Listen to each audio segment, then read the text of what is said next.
this thing. Oh. Oh, hold on.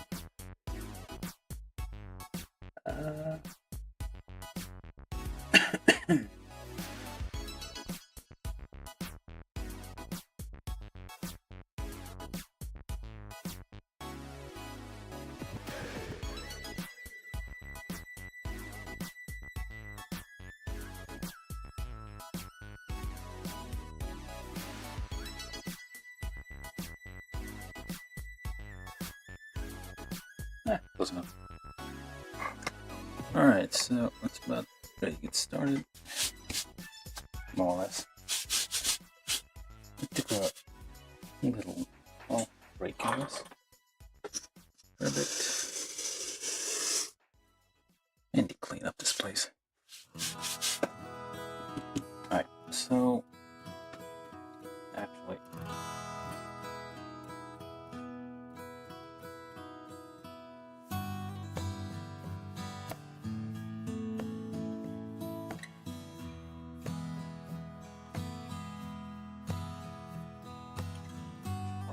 hopefully, maybe. Yeah. Okay, let's give it a second.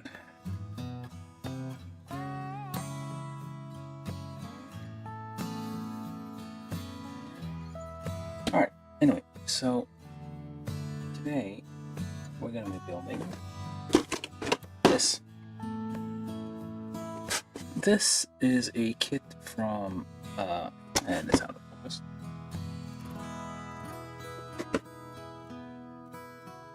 Oh no, I forgot to post.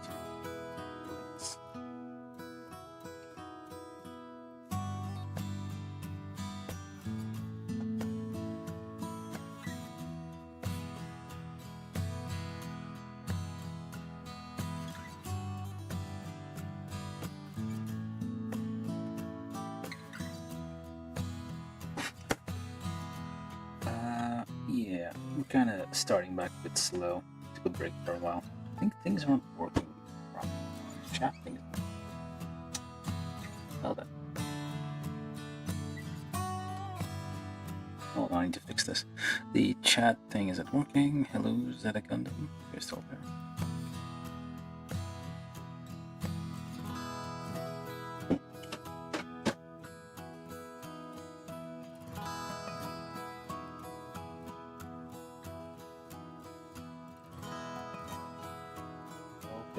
There we go.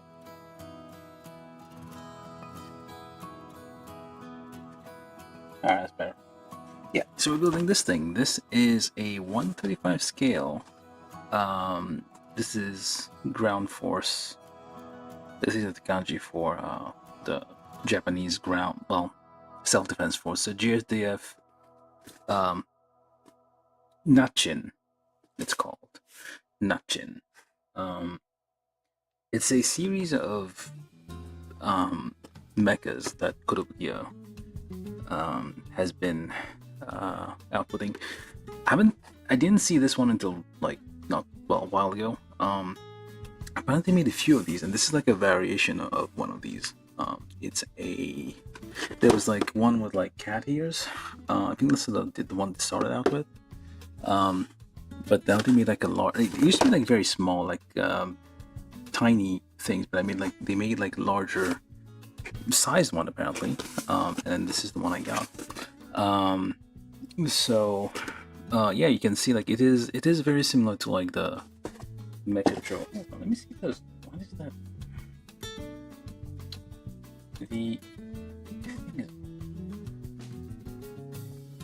I should be doing something.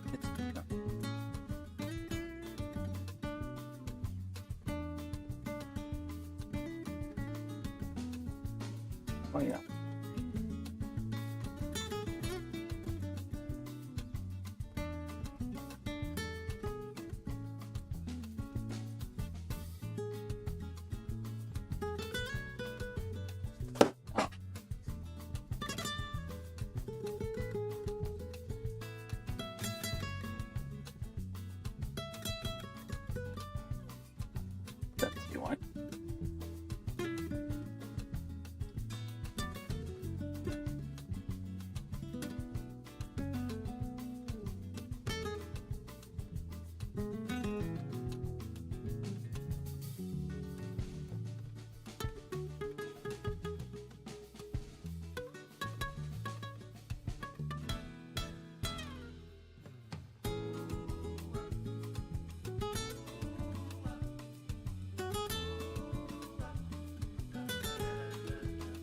Okay, let's give him a minute.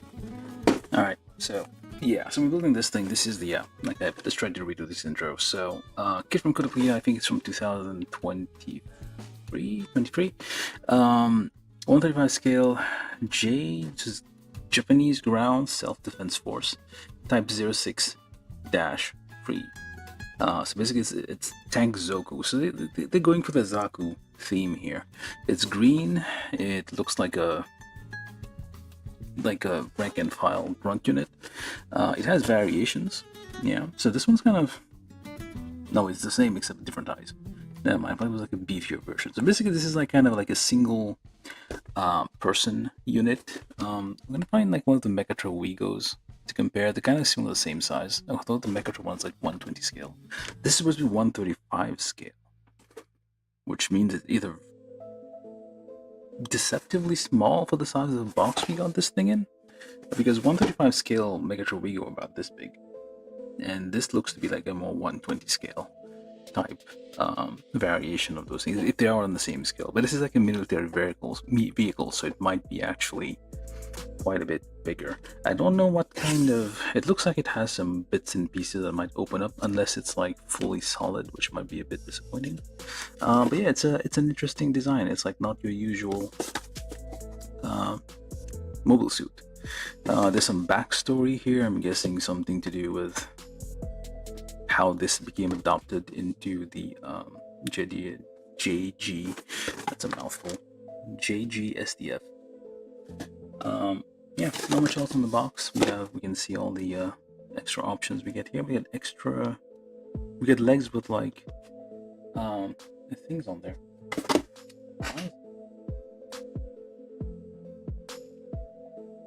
Not working yet. Well, I guess the chat thing's broken. Oh well.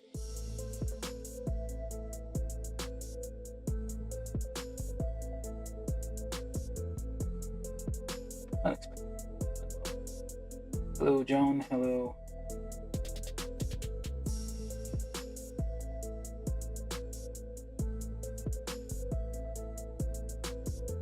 Oh, complaining. Oh, is that the Gundam? Oh, I don't care. Yeah, the chat isn't working just yet, but we'll get there. I mean, it was working a while ago. Why?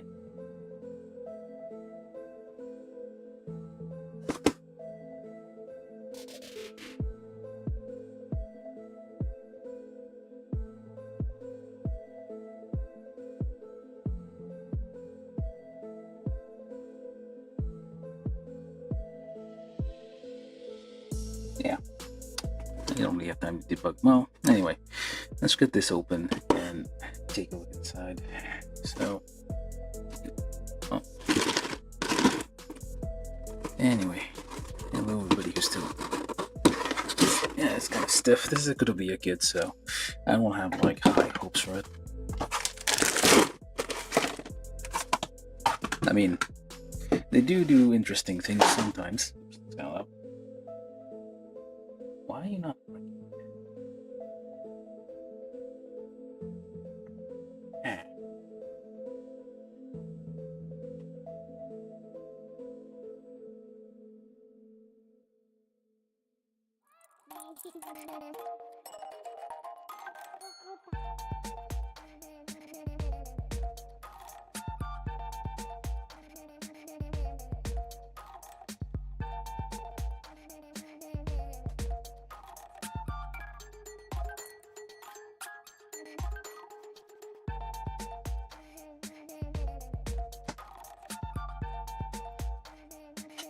I'll try again.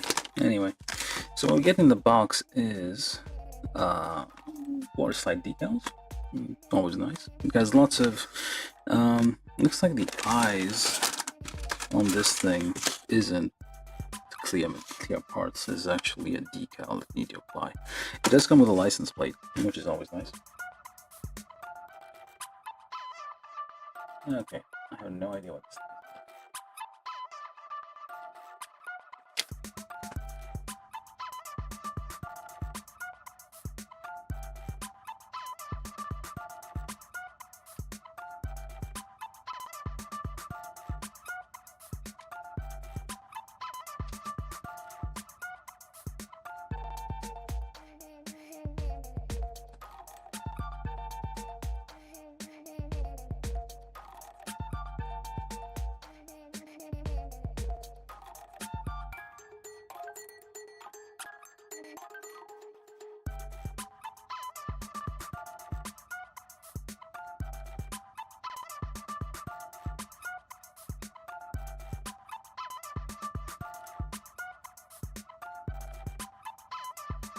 What the hell?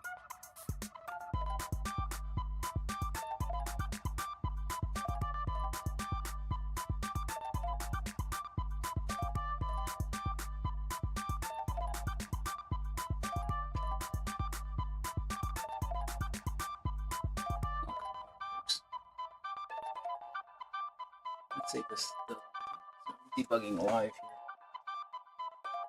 Because why not? Anything will just suddenly decide not to work.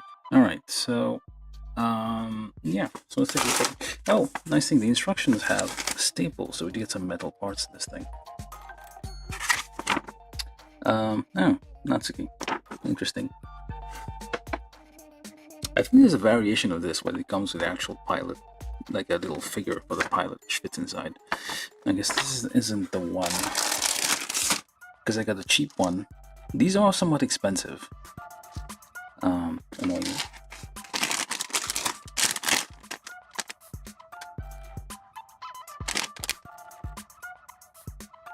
Okay, there we go.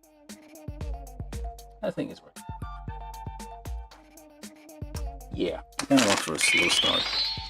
From YouTube, Zeta Gundam said, yo, long time, no see. From YouTube, Zeta Gundam said hi. From YouTube, Zeta Gundam said, how are you doing? From YouTube, Zeta Gundam said, why does it look like rock spots to me?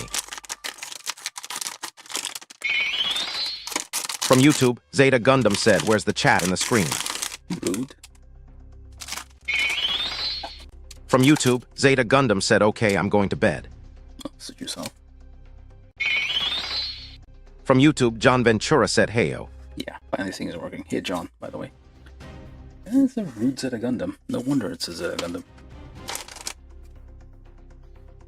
Okay, so we're just getting these things out here, just taking a look at the various runners, making sure we're not missing any parts. Or we should have looked at this a bit more. We got a fold out here for the weapons. An extra bit of the instructions. Yeah, so other than that, like, aside from the fact that it's a booklet with staples, this is like a regular, it's a basically high grade-ish thing, I believe. We do get our little extra thing here. I don't know why the music's dramatic suddenly.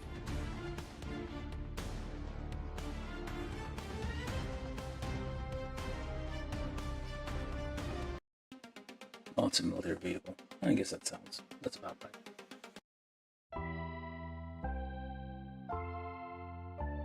Let's go with something. That's right.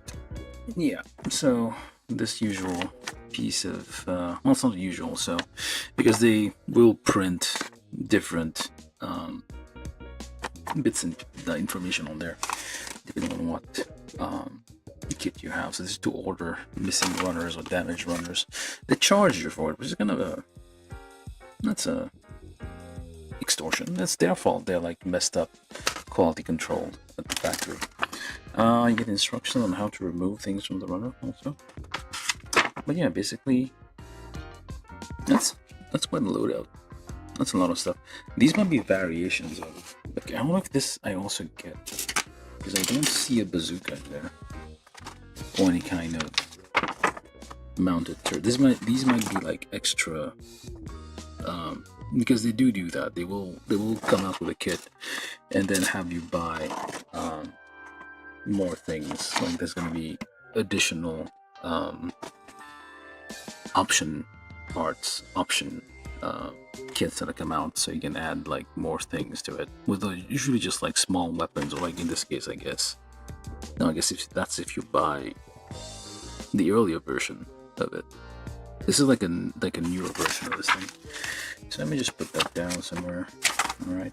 Let's get the rest of our parts out.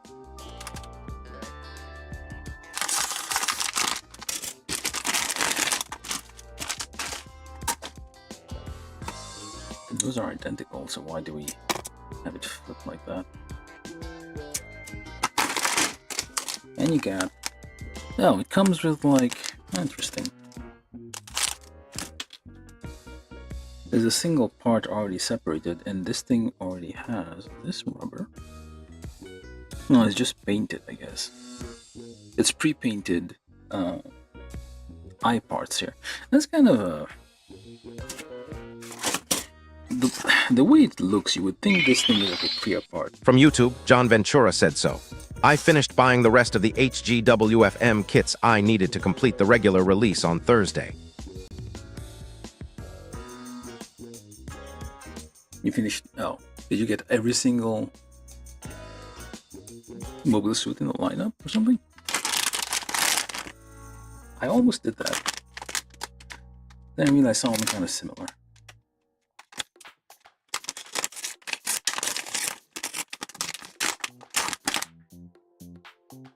Where's the...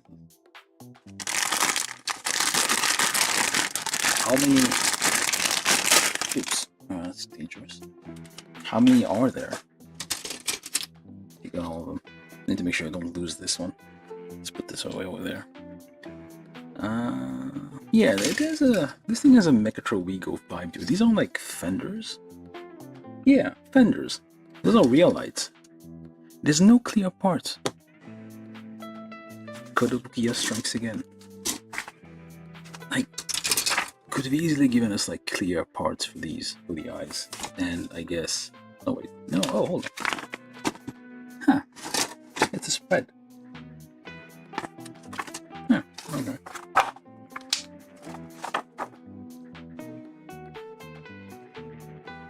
Yeah, for example, these parts could have been clear. These are real. It has a license plate because it is a vehicle. Yeah. Wait, what is this? What is that? Oh wait, that's a bottom view. Never mind. I thought it was like a transformation. This is the bottom view. I see.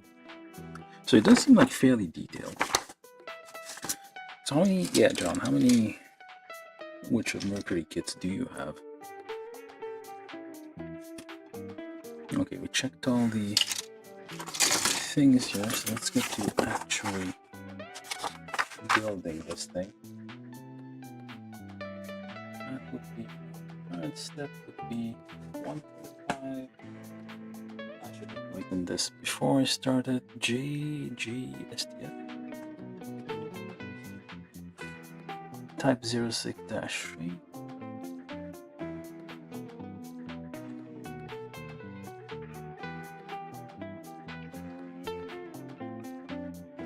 They're clearly going for a Zaku thing here.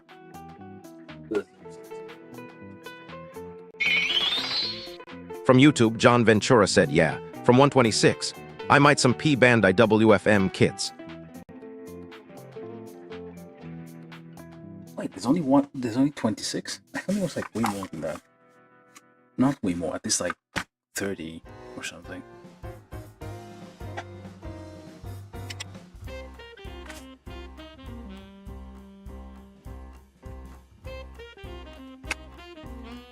I don't think military officers wear heels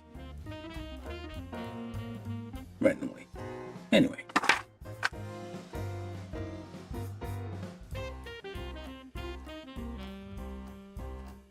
How's the focus? Let's use this to calibrate.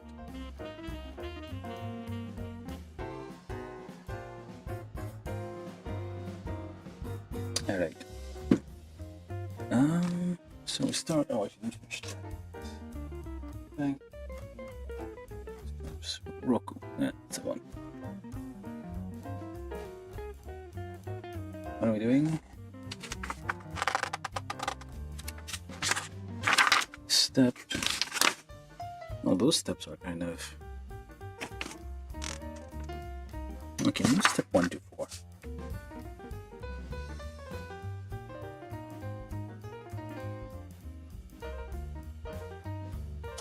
Find is the first page. Page 1 essentially, which is steps 1 through 4, because they're very short. They're kind of like Lego steps, essentially. Very, very short single instructor, kind of like making it like. Do they think we're stupid or something? Well, let's go to Kotobukiya. We don't. They're not exactly.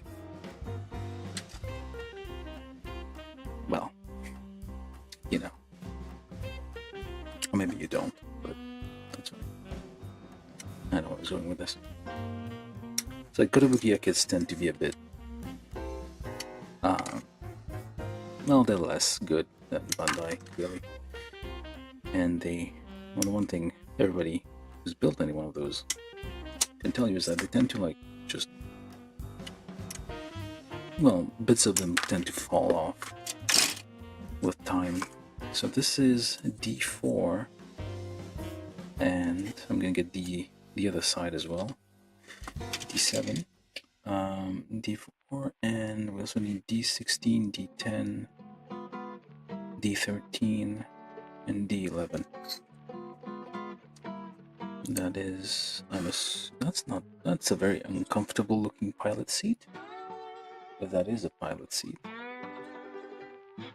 I don't know yet.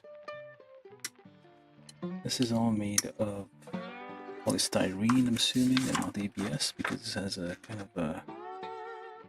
Yeah, it is polystyrene. Oh, wait, there is a... No, wait, this is ABS.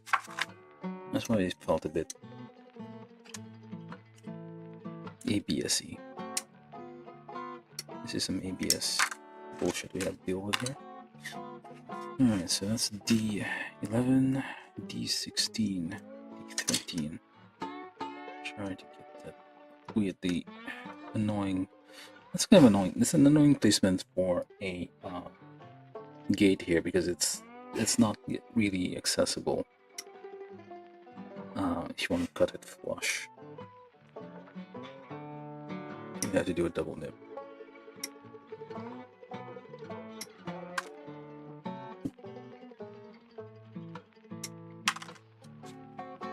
D16, and then D10. Hey, you know what? What am I doing? This isn't how I roll.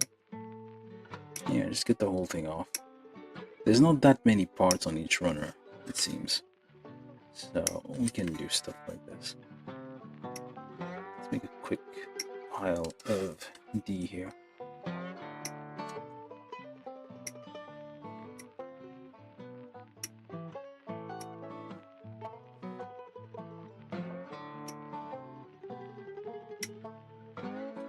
There are like a lot of Wish from Mercury P-Bandai kits that are like not in the main line. I feel like there are a few like they're just like P-Bandai exclusives. Probably some of the more interesting ones, or maybe the less interesting ones. Like P-Bandai is like for like hardcore collectors. Sometimes I feel you get weird color variations of a weird kit. Or something like that. I'm not at T-Bandai money just yet. Someday maybe. Well, again, these things are always out of stock. You can never find them.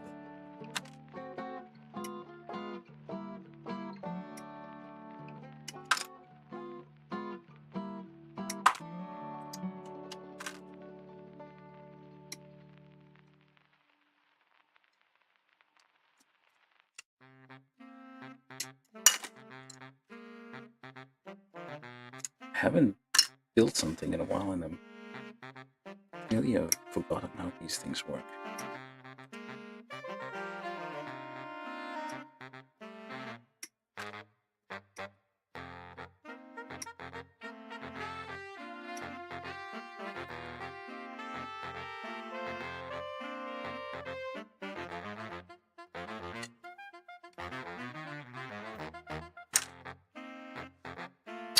Yeah, I probably should do one side at a time like I used to.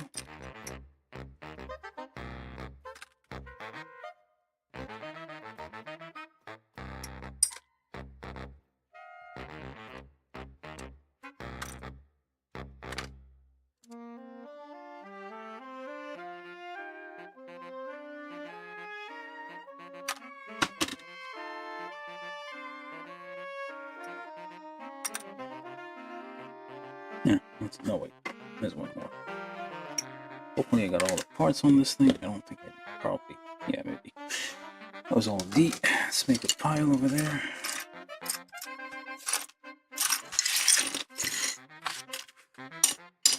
Alright, so we need this thing, that thing, this is D10.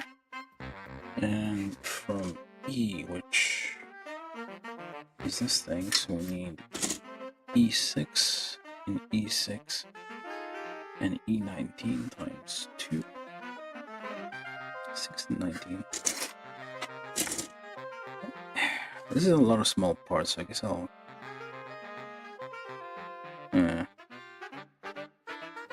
Well, I guess yeah, let's do that. The whole thing. Yeah, it's easier to do it upside down. I just reminded myself.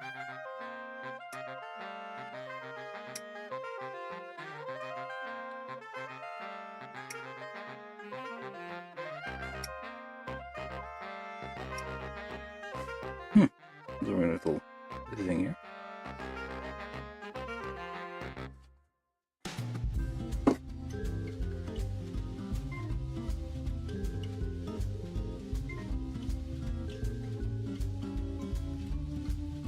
Window pattern. I don't think that's relevant, but it's just there.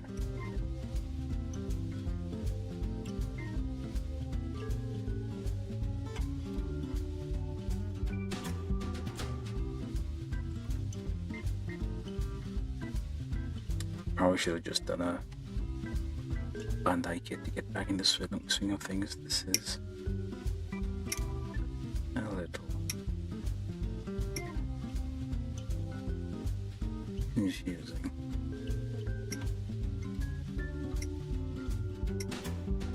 Okay, I think like this is gonna be confusing because there's like lots of small parts that are very similar, so maybe I mean, but I've done worse, so... And there's like these tiny... These are very small, like, what the hell? These are like latches.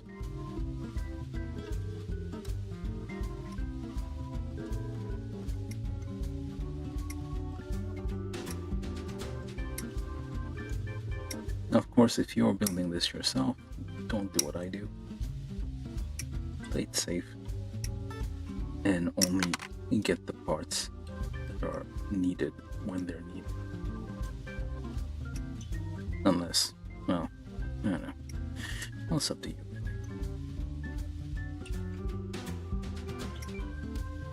I'm gonna have to like individually clean these tiny parts. Hopefully, I'm not gonna take more than 3 hours here.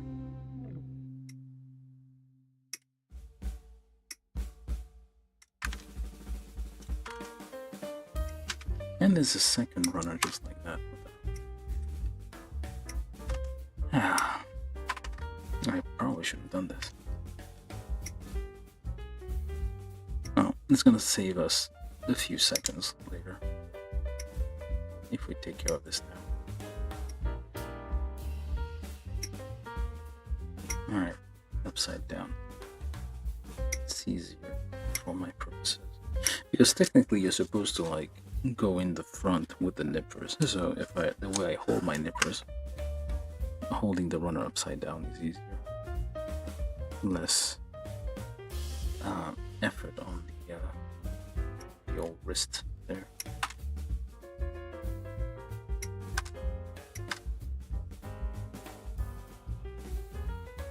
That's not coming up. I feel like I got some of these in the wrong order.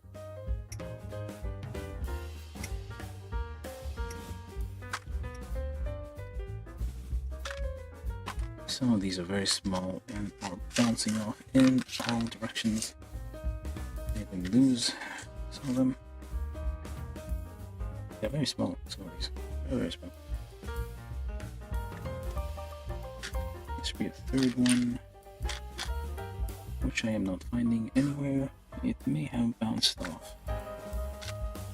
Who knows where? Okay, move these out. It's 1, 2. What's the third one? Probably the last ones.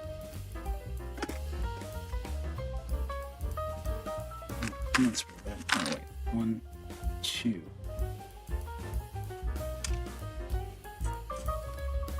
Where's 3? There you go. 1, 2, 3. Move these tiny parts over there that are sure to be lost in a minute. That is a terrible idea. So yeah, if anybody's building this or trying to use this as a reference, don't do what I'm doing. I'm not stopping though.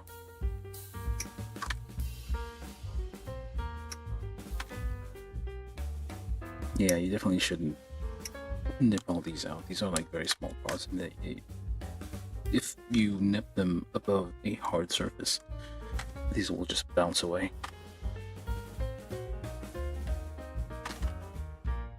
I mean, you just need to hold the parts, but some of them are very small.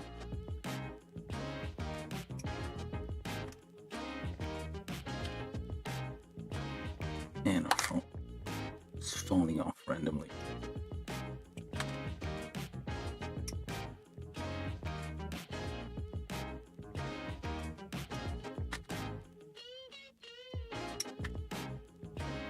Okay, I'm pretty sure, yep. I think that's all of it. Maybe there's probably one of them, a few hidden on there. Let's put the runners over here. Push that over there. Let's not do this again. 19, 6, and that's it. 19 and 6. 19 and... Where's 1, 2, 3, 4? Oh, there it is. Ah, you know what?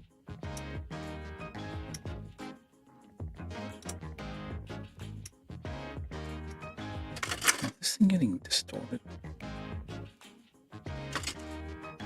I not.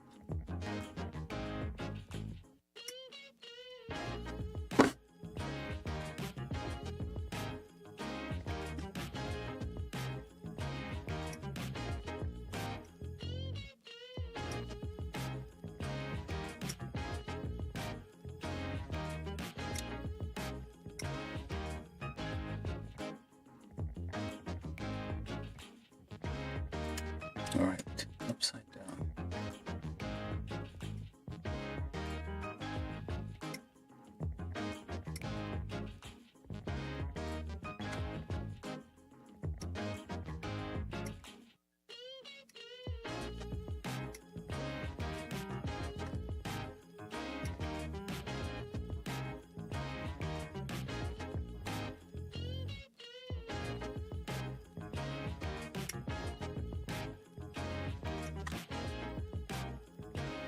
I think the last time I said I was going to do like 2 kits a week, and then it ended up being no kits a week. I think I might just do 1 kit a week. I'm unsure that I can actually do these in a regular interval.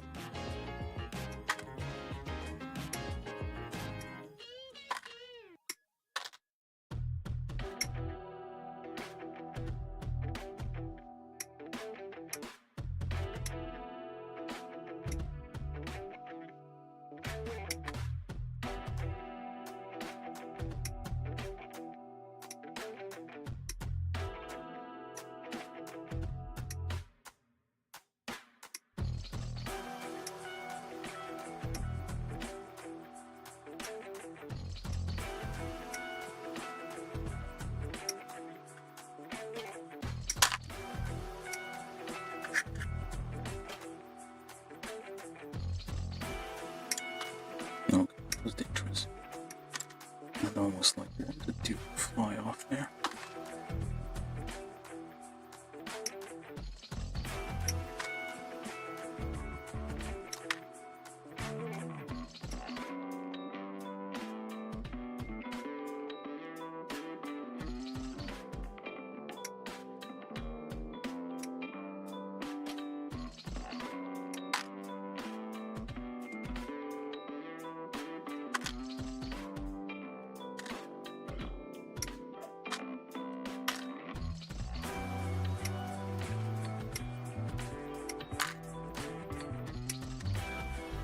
these tiny parts will just fly off the runner. You need to hold them when you nip them off. And they'll just fall and bounce.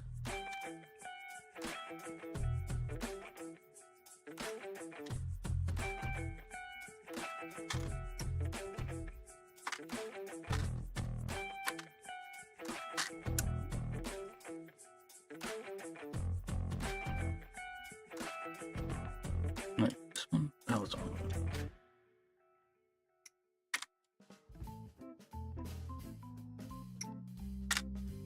Alright.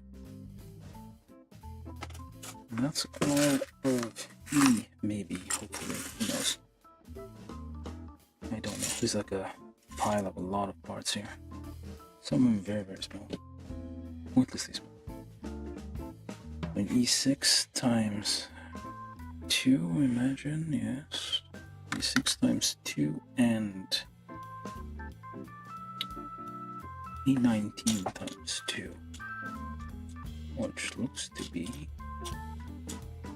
Should have kept them separate before putting them in a pile. From YouTube, John Ventura said I also ordered the remaining water slide decals, a triple action base, and Zeroplin's wolf claw from AliExpress. Everything should arrive by the end of the month. That's a lot of stuff.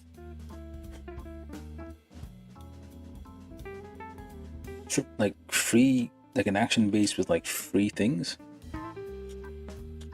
Like free stands? Or is it like...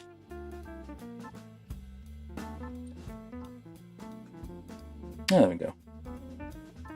Wait, do we need more than these? E19? Okay, yeah. Only 2. Wow. Okay, this is still page 1. We're making awesome progress. Alright. Well, at least I got all these parts out, so that's a few seconds saved over there. What's up with this gigantic nub? I didn't order this.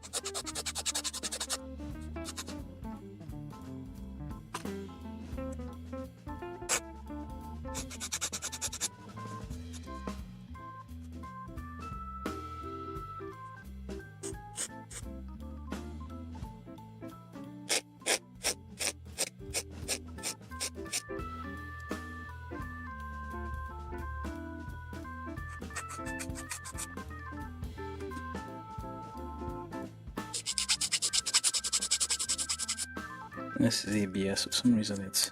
Well, for some... I don't know why. Like, the Bandai's ABS and polystyrene are usually a little easier to work with than the actual ABS and polystyrene. Let's get rid of those nubs real quick. There's not that many, but still... Some of these are kind of internal parts, but the nubs could get in the way. Double nip this thing.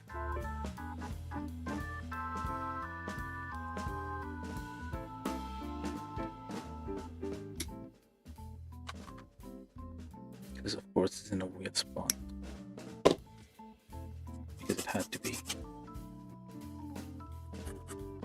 So I'm guessing they saw the popularity of Megatrovigo and came up with their own thing. Which this could be a Megatrovigo line. Usually, like, Megatrovigo is what's it called? Civilian transport, but they could do military stuff if they felt like it. Okay, where's the nip? Nub here. Alright. And these one kind of annoying, very small parts. Sure to fly off if you're not careful. Will accidentally slip out of your fingers. Roll on the carpet, never to be found again.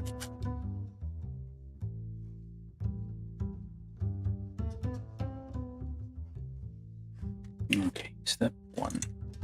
D4, which is this thing, with E19, which I almost dropped, goes into this little slidey thingy here.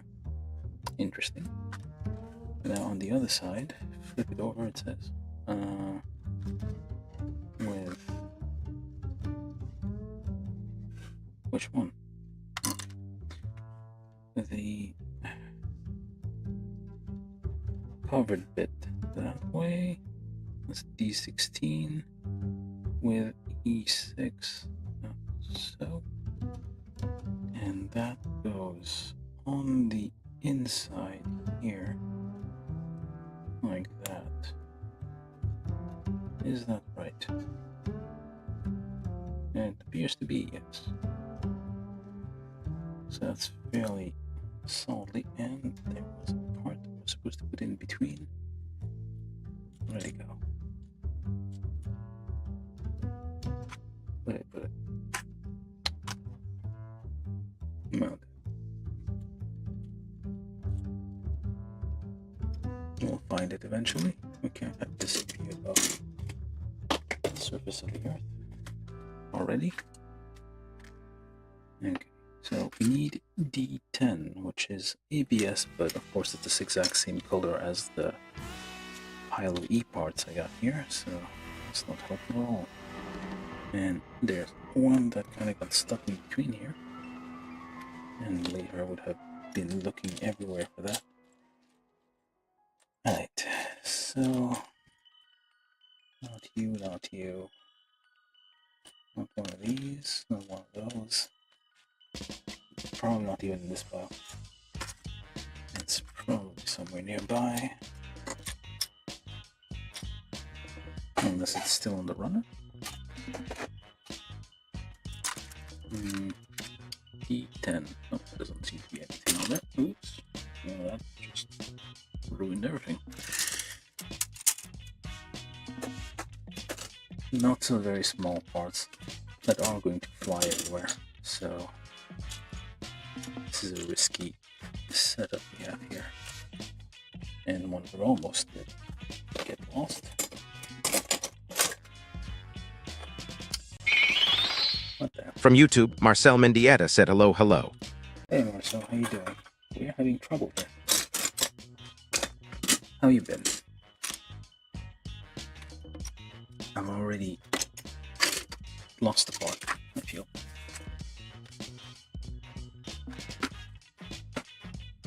Unless it's this one? No, not this one. There it is. There, that thing.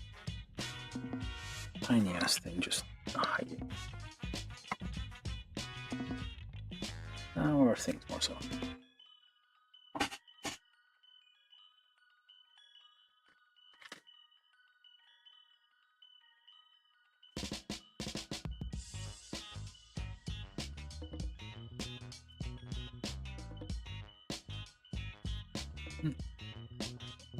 I almost didn't do a build this weekend.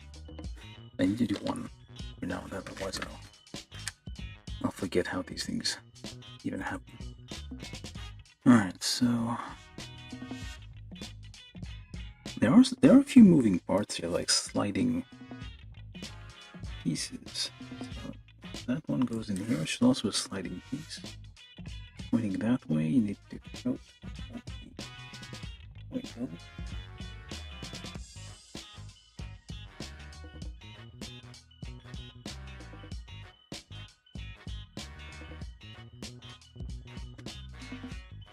Okay, now to the other side of D7. Basically do the same thing, just hold it like so, pop E19 into the channel there. Wait, did I do something? Yeah, I did. From YouTube, Marcel Mendieta said I'm fine. I bought the Sazabi HG last week. Oh, nice. I have the real grade and master grade Sazabi. I've yet to build. I was thinking I should get I saw the high grade one coming inside. Should I get it also? Just like complete just get the whole thing. Yeah, it's a problem. I forgot to clean this part. There's still nubs everywhere. But I guess I'll be fine. From YouTube, John Ventura said the action base that comes with the Gundam base Limited Zeta Gundam, Hyaku Shiki and Gundam MK. 2.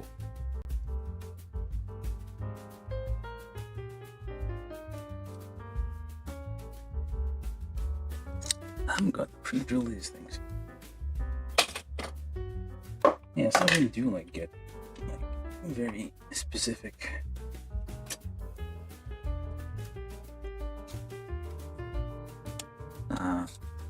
Action bases sometimes.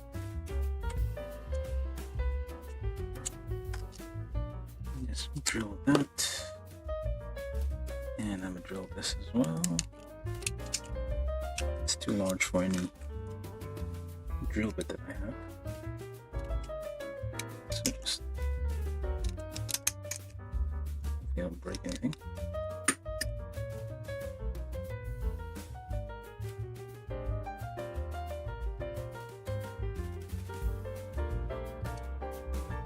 There we go. Slides in a bit easier. I mean, the construction doesn't look too bad for Kotobukiya. I was expecting worse.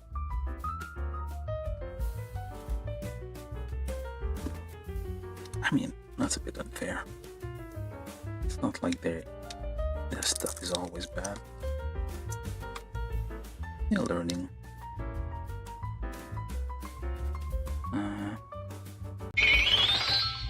From YouTube, Marcel Mendieta said this is like the master grade version of this line, right? This thing? I'm building? Yeah, it's 135 scale. Just gonna put the whole thing in. Make this thing. I remember they made like tiny ones, which are about this tall, which doesn't really help you get an idea of size. They were very, very small. And I guess these ones are like the larger scale version of these. Yeah, not exactly. These are, I guess, kind of master grade. I guess. Yeah. This is supposed to be a chair. This is supposed to be the pilot seat. It looks very uncomfortable. I don't know if this is a pilot seat or not, but it looks kind of uncomfortable. Okay, that is step 4. Okay. Now we do step 5 to 8. The reason I'm doing a whole bunch of stuff at the same time is because every single step is like just adding one part. It's very, very basic steps. They're not really, they don't want you to get hurt. Take it easy is basically what I'm trying to say. Don't hurt, don't strain yourself. Alright, so we need C4. This is runner, no, that's runner A. That is a runner B. There's runner, no idea. This I think might be like standard weapons. Kind of like the weapon packs they make for various. Wait a minute. Okay, no, that's not from it. Like some of these very tiny parts, like have migrated a bit. I found one way over there in the corner. Like without me even touching them, they tend to like fly off all the place. So I need to like just make sure. Hopefully those don't yeet themselves from the scene. So let's get. Yeah. So they do. This isn't like the. Well, there's multiple. There's different variations of this model. Well, this is not the first one in the lineup either. I don't know how many there've been, but it feels like a Zaku, so that's why I bought it. It's green, and I think like this one was on sale. It's probably the cheapest model of these. They are kind of, this is like not Bandai prices. These are like Kotobukiya prices. They are kind of expensive for the amount of plastic and fun you get out of them. I can't remember how much I paid for this. Hopefully not more than $20 US. But I definitely got this one. I wouldn't have bought it if it wasn't on sale. To be honest. I may have to get a new. I just got these nippers. I already need to replace them. I need to resharpen them, I guess. Which is not something good kids, boys and girls do at home. I feel like they're a bit off.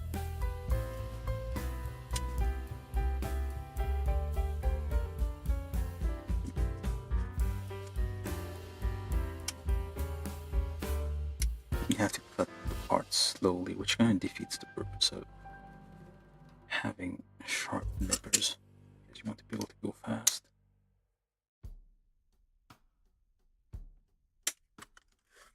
If you have to go slowly, you might as well get cheap nippers.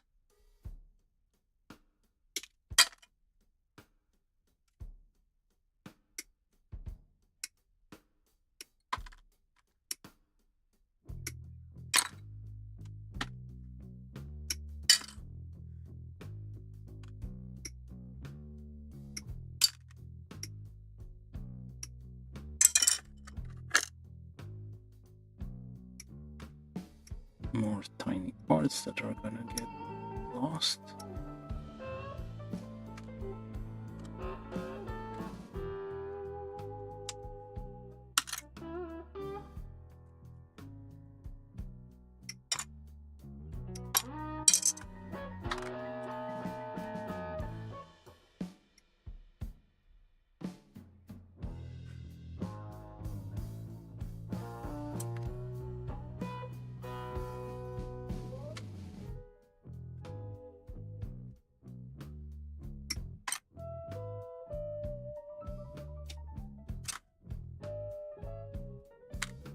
I should probably be double nipping these. They're a bit less predictable than Bandai parts. But a bit too late now. We'll fix it.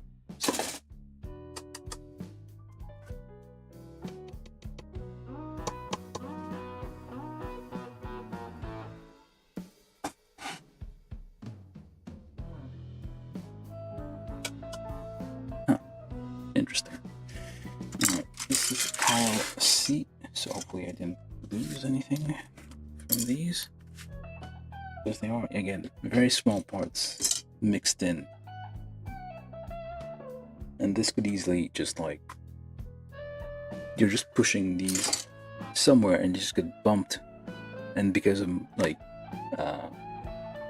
forces with mass and velocity, this thing has very small mass, it's gonna fly off. Anyway, step 5. We need C4. Oh, okay.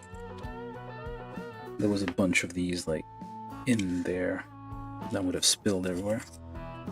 This is a dangerous kit.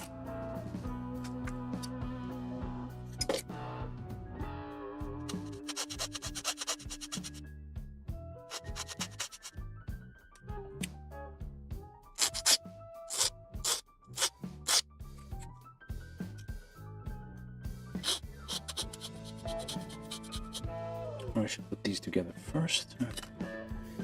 C6, C4, so that'll be C6. There's some instructions in Japanese which I cannot read. I'm assuming these are... what are they anyway?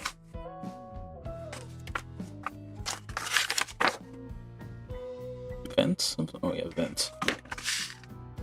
These are vents of some sort.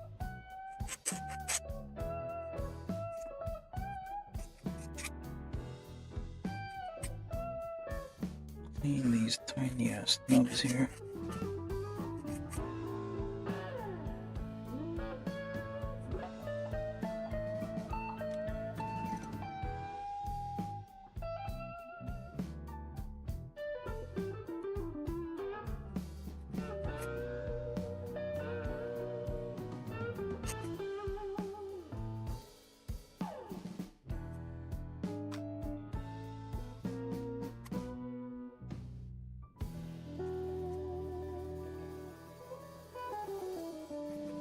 This is C6. Alright, C4, which, oops, appears to be this one. With C6, which has a certain direction to it.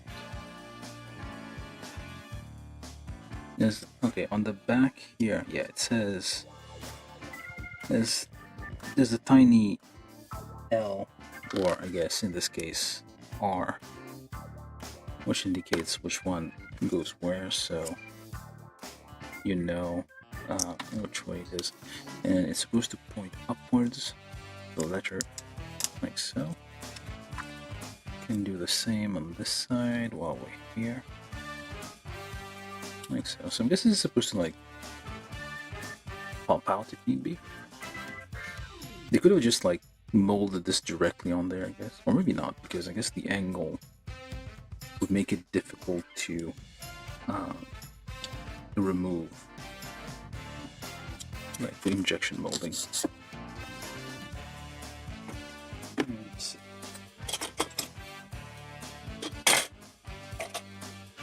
Where's my number 2?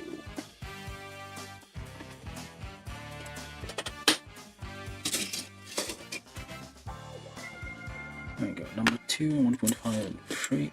Okay. Alright, so we also need C2, which are these tiny, annoying little things there with on the gates. 3mm something it says. I don't know what that means.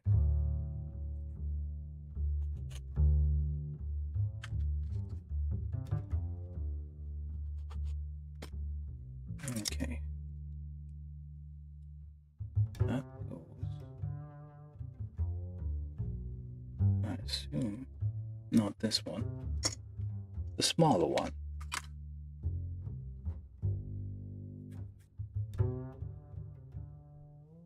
Tiny ones. Begging to just be blown away by the tiniest.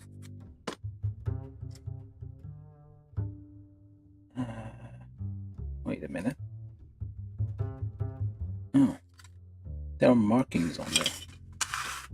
There's markings on the thing, and you're supposed to like match. What's gonna happen if I don't? Okay. I don't think that matters. What does it? Oh, they curve differently. Okay. That might be why. They're not like flat, they are slightly curved.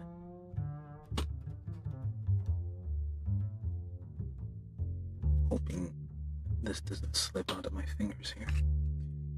Alright, the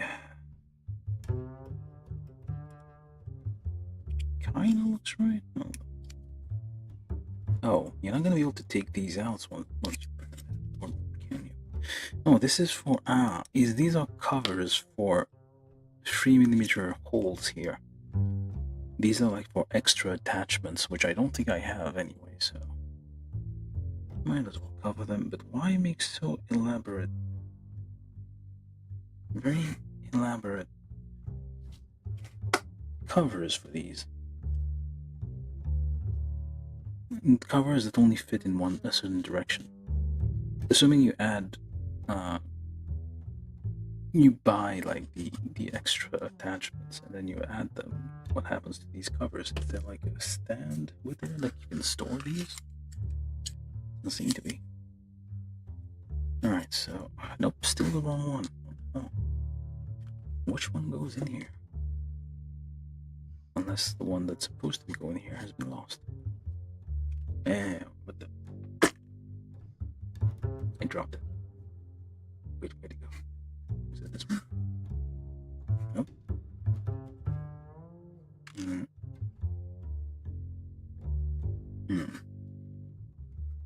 Yeah, maybe this one.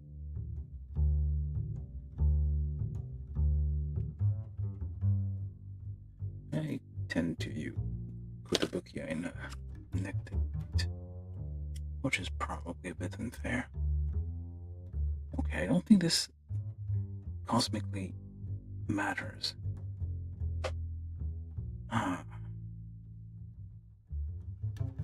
What does that even mean? Which way? Yeah, it doesn't matter. This means nothing. You can ignore it. Just whichever one seems to fit, just put it there. Everything is a waste of time.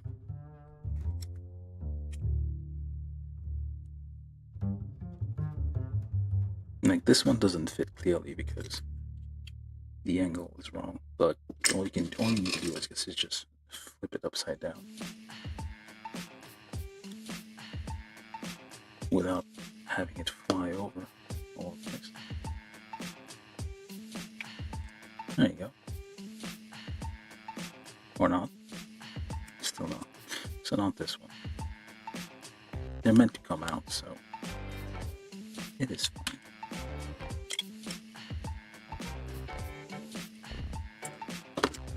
Could have wasted a lot less time.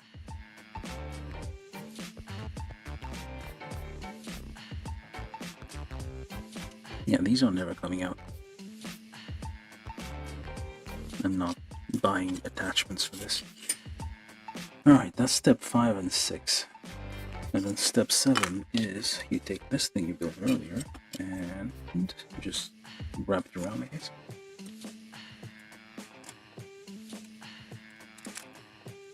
And just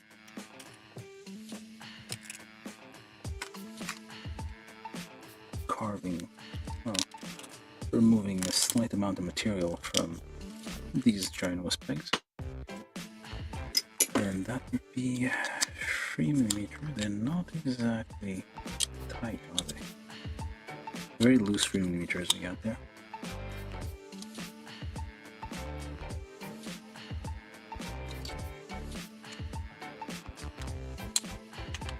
I don't think I even need to pre-drill this that much.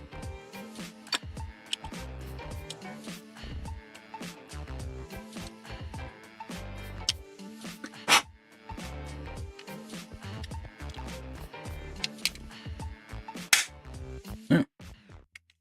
Okay.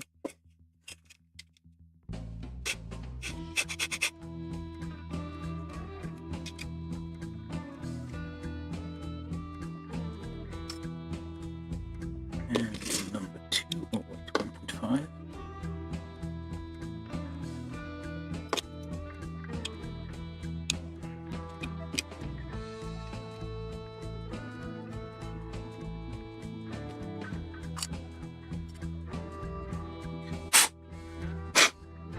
Wow, any dust?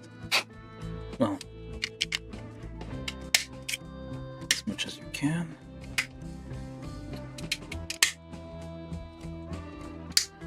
Alright.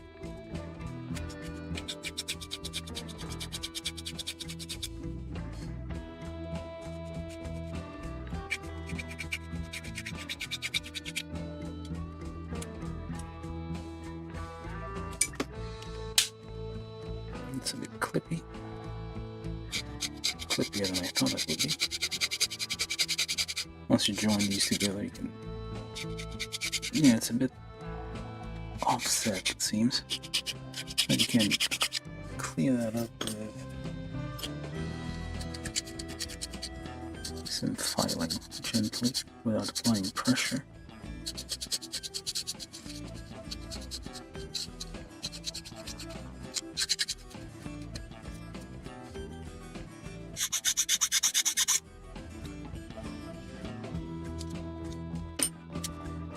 And do I even have dark?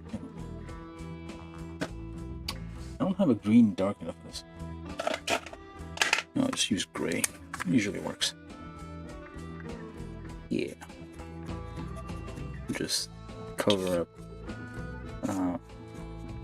this a little bit.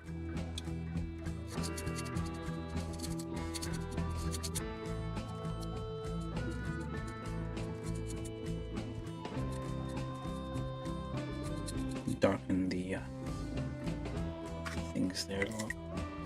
Eventually can come back with like a finer grit sandpaper just to polish those a bit, especially the curves. Get ourselves. There's quite a bit of movement here. There's this little thing here that just pops up. Interesting. All right, that's step 7. Step 8. You can choose between this thing or what's an exclamation? B7 or what? Does this peel off? I don't think this peels off, but you can apply decals on there, water slide decals, so they're not reusable. So whatever you put on there is gonna stay on there, and they don't give you unless B7. Oh, B7. That's not it. No, wait, that is it. This is B. Okay. So they do. Okay. Yeah, they do give you like extra. That's good. They give you extras. So you have 4 plus 1. 1, 2, 3, 4, 5, 6. Of course, you're too short. Unless you get a few more. On this one, no, you don't. Yeah, so the proper thing would have been to give us 6. 1 for each. But we're too short because no reason. Some bastard in marketing said, oh, it would be a good idea to make them feel like they're missing out. From YouTube, Marcel Mendieta said I was tempted to buy my first Kotobukiya kit, the Blade Liger from ZOIDS, but the MG Char's Zaku won out. It was cheaper, and I could also buy some paints. Yeah, definitely. Yeah, Kotobukiya kits are usually a bit more expensive. They don't feel like they're worth the extra money. You're not getting you're getting high grade quality stuff at master grade prices.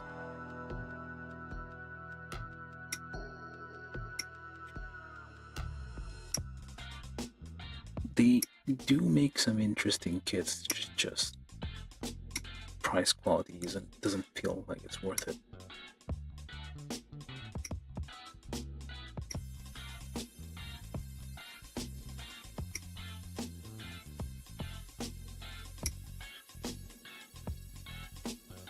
So we're nipping runners B here.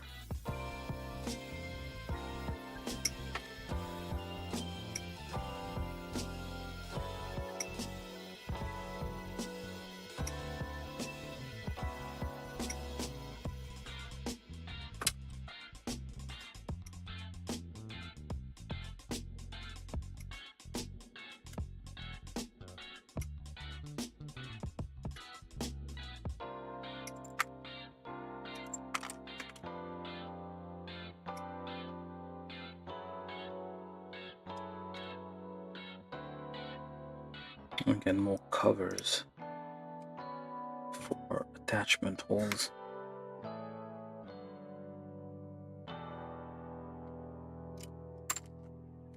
Oops. Need to be careful with these parts, they will fly off.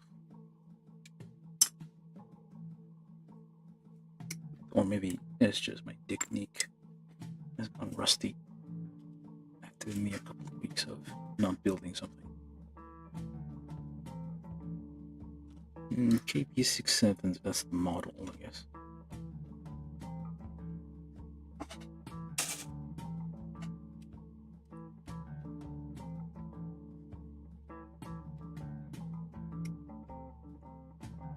Why did I stop this one? Weird.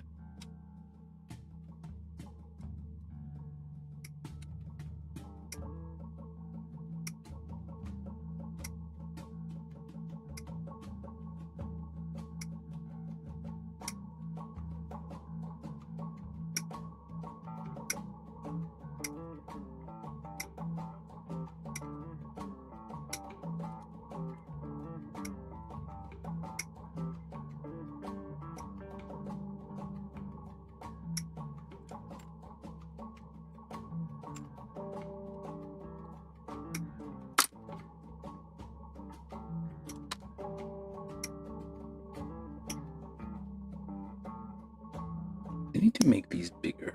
This is too small.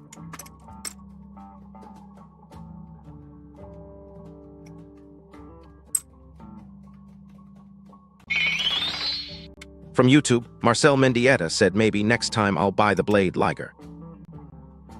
Is it like a Zoid thing? Zoid. Yeah, that's the second one to be. It can be over here. Hopefully we don't lose any part. And there's two more things here that probably get lost. Okay, so all we need really, we didn't even need that. Because, and now I have no idea where it went. Okay, 1, 2, 3, 4. Where's the 6? This one. That's all we need. From YouTube, Marcel Mendieta said yep from Zoids. Yeah, they do the Zoids line up. That's where the eyes are? Oh wait, that's the head. Okay. I thought we were doing the base. This is the head. And this pops up. I feel like this is gonna get loose because you might want to swap. Oh, it moves. Look at that. Fun stuff. Alright, that's step 8.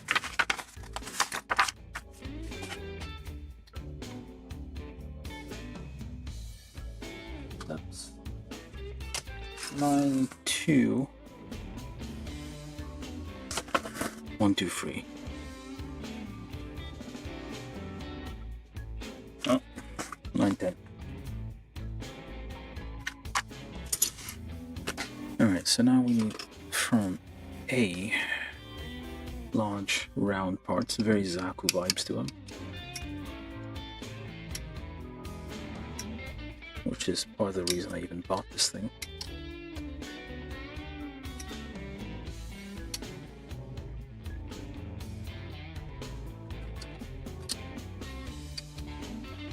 Tiny handle. Hopefully I'm putting this at the right spot. Some really ginormous gates there.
Fenders here with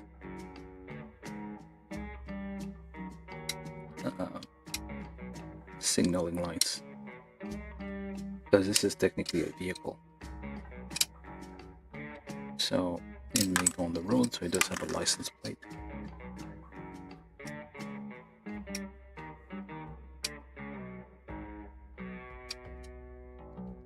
I mean, even if like military vehicles don't have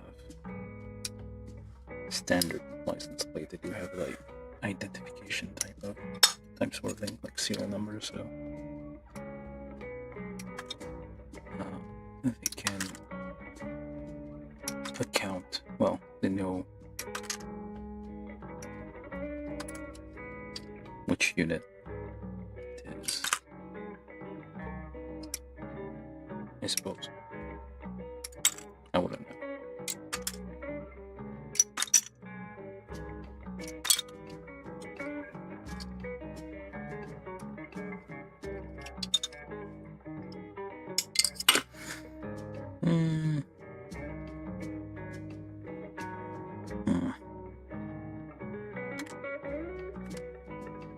was the handle for the hatch, I guess.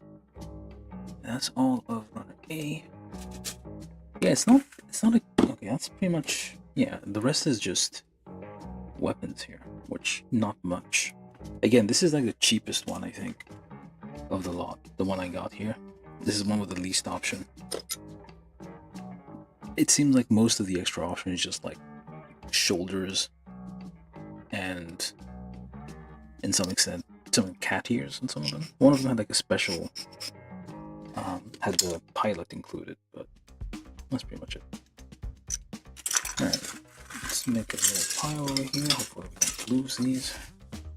Step 9. A14 plus handle, which is, that's the handle. A18 is the dome. For the hatch there.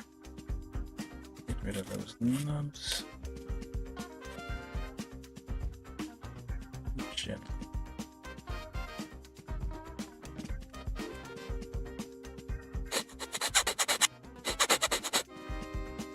Assuming this has to open.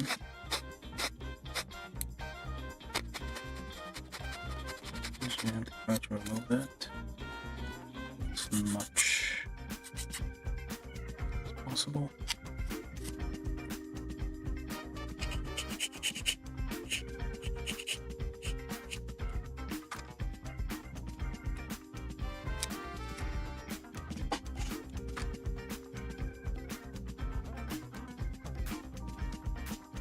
And pop that on there.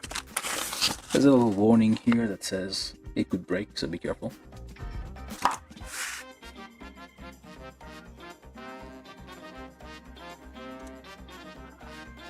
Don't overdo it. Probably have to glue this on at some point. Then we need A20 and A16. These side looking things here with some really large pegs for no reason.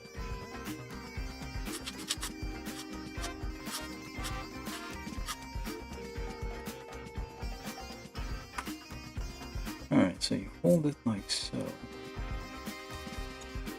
And you pop those on there. These are 3mm, or is it 3mm? Let me just give this a twist. It's like, okay, it's actually more than 3.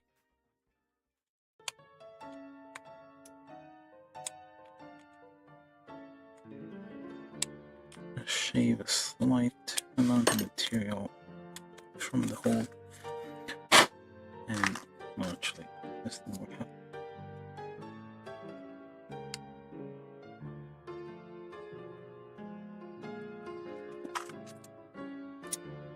Pop that on there. This way, that way.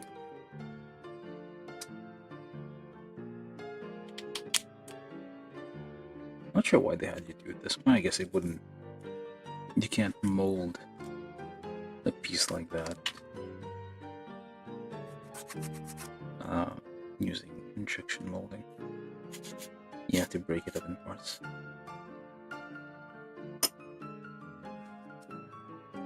Just kind of curves inwards.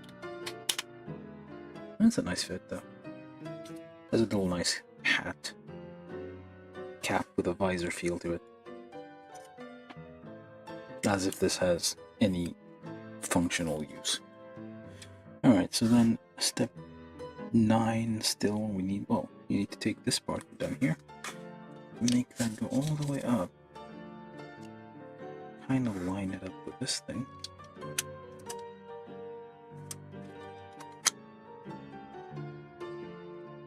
Press. Just use your finger to kind of keep it in place. Or not. Like that doesn't work. Oh, it's a different color. Interesting. Yeah, that went in. Okay. It actually lines up to a little thing here. There we go.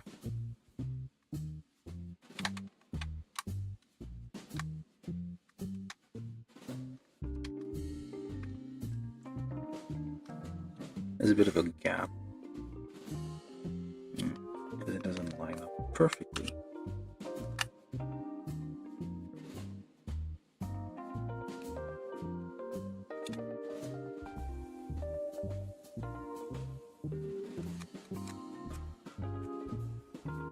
Oops. Bit of rut in here.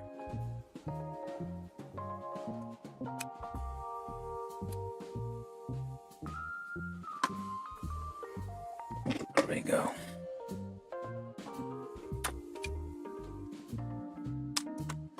Just cover this up a little.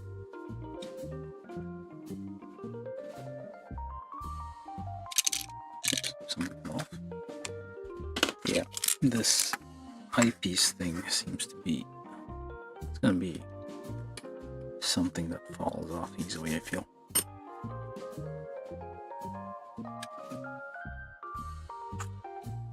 You can't actually glue it on there because you want it to be swappable unless you really like a specific set of eyes. Yeah, the fit is a bit, there's gaps. So yeah, even if I press it in all the way, it's like in all the way, there's still kind of a bit of a gap. And the fit isn't perfect. Like there's visible gaps. You can see through, basically. You can see the light. Yeah, you can see you can kind of see here. But otherwise, that's the head. We don't get a pilot with this thing. For the price, you would think it could include like a little pilot. But no, there's like there was a limited edition version of this with a pilot figure. Of course, you can't get it anymore. Alright, so we need C3, which I have no idea which one that is. Maybe this.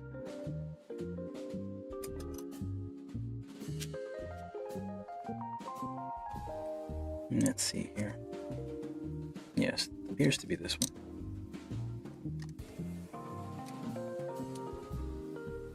Or is it?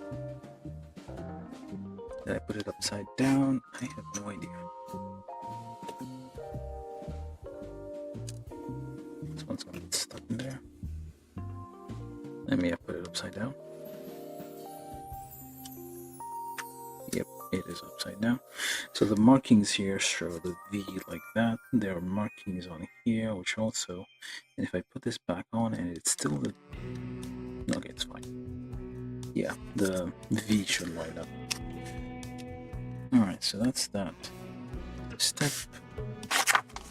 There's no English at all. This is from 2023. Did I get there's a version of that. This doesn't have any. Usually there's a little bit of like English with the instructions. Like each step is explained in multiple languages. Anyway, I guess arms. Oh.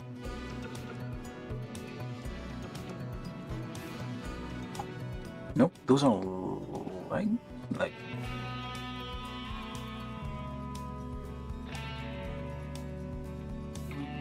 2 feet actually. I'll just call these feet. Okay, we're building the feet now. And now we need to find on the pile of E over there, E17, E18, E27, which is going to be difficult, I think. Yeah, this appears to be right. Very, very small parts, very, very tiny feet, not practical for military applications. I don't know who in their right mind would design this for the military. Trying to make your enemies confused. Is that the element of surprise?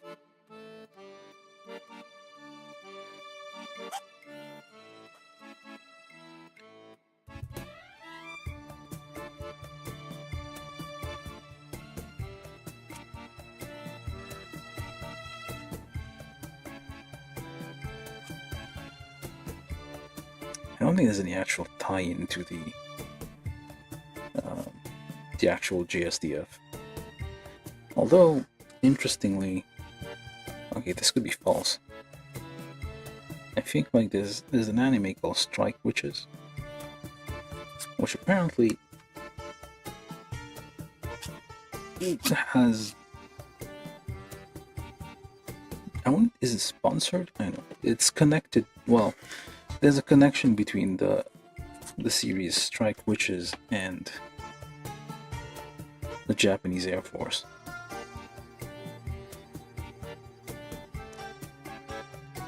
And there's even a controversy around it. And the Japanese Air Force just... Oh, there's 4 of these. What the hell? And the Japanese Air Force is like, yep, we're sticking to it. We approve of this. Strike Witches, if you don't know, is a series where there's like young girls in sailor uniforms basically stick rockets to their legs and fly around, hence the witches part. And they are kind of a military outfit, part of some branch of the military. Apparently the Air Force. Okay, that's 1, 2, 3, and number 4. Again, that could be false. I have no idea if it's true or not, because I got this information secondhand and never bothered verifying it. Wait, it says 4, but I see 5 and 6. Is this different?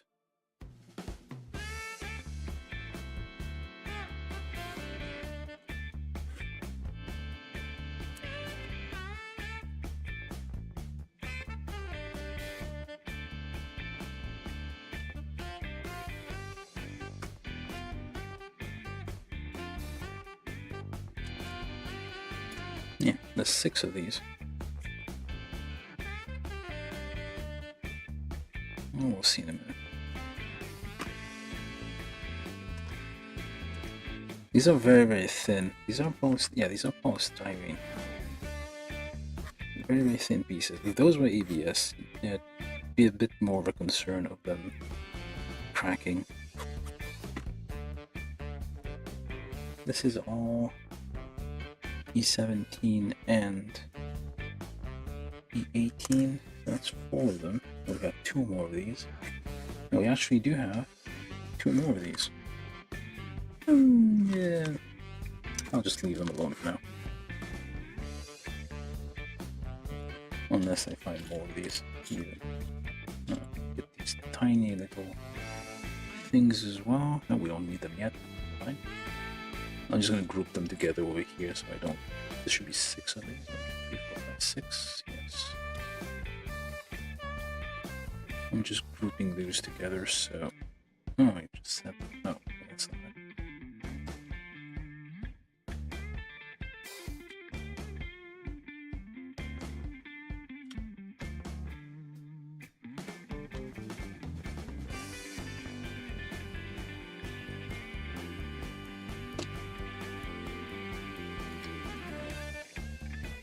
It doesn't have very elaborate claws. The claws is only like 2 things. I'm expecting 3.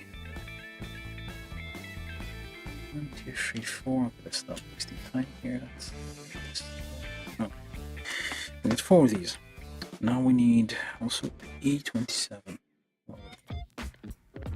E27 times 2.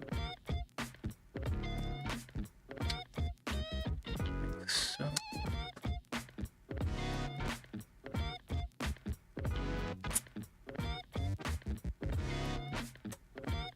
how long have we been here?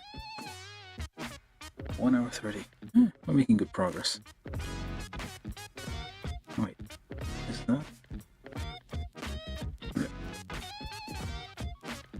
That's not a nub, that is an actual piece of detail, although there's a nub stuck to it. It's a little hinge thing here.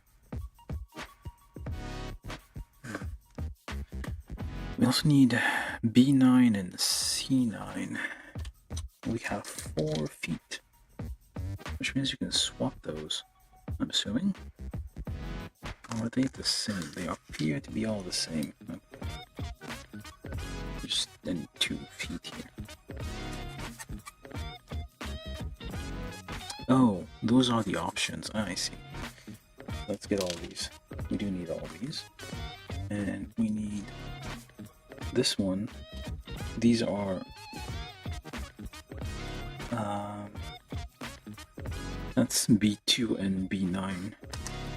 B9 has the thing attached and fixed in place, assuming for like if you, this is like stabilizers for when you're firing artillery or something, I guess, to like stabilize the vehicle. Anchors, that's what I call them. I'm probably gonna build these instead because they move and we like flappy bits. Within the option of a flappy and a non-flappy bit, choose the flappy bit.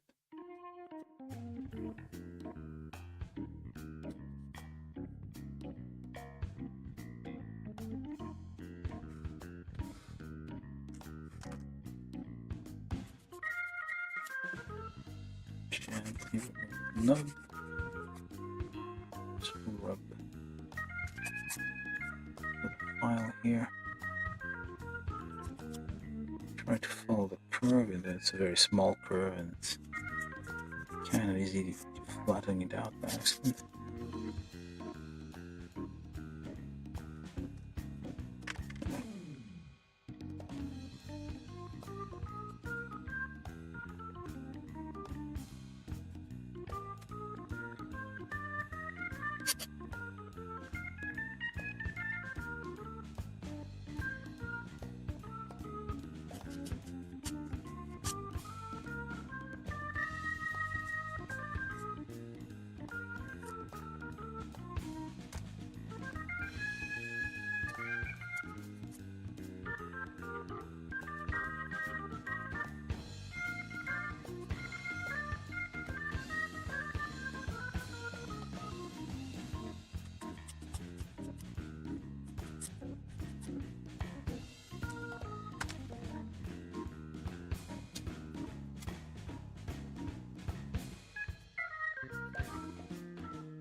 Alright, so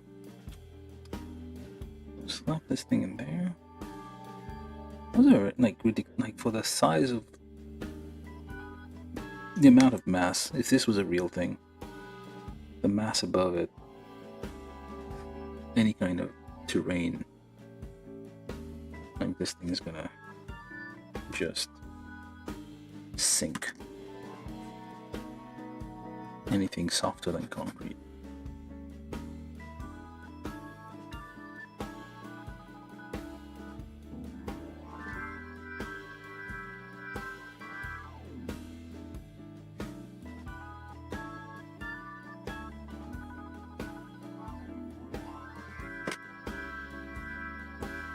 Just try building this one first.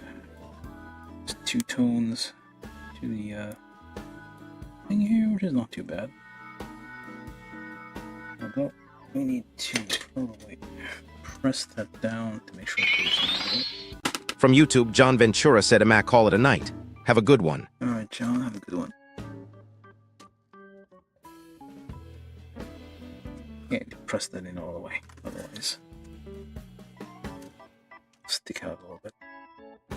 Later on, when you're gluing this, then be careful not to glue the feet part, or the ankle part, with the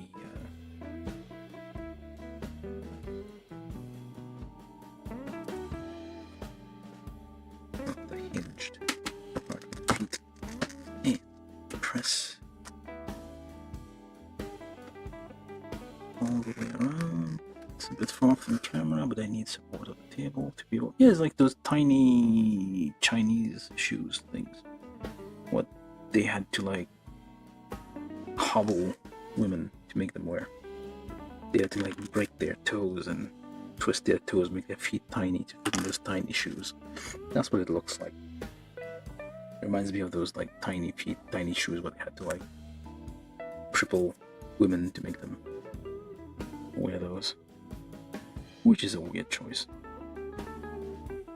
But that's what it looks like.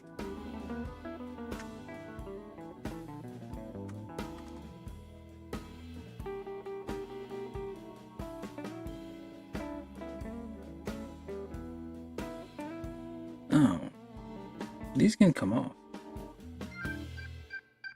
They clip on, yeah, but they can come off easily. I was like, well, I didn't have to like put these on first.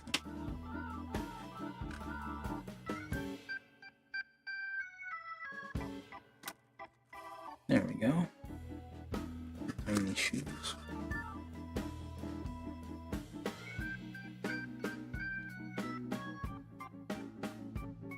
And just clip that on there.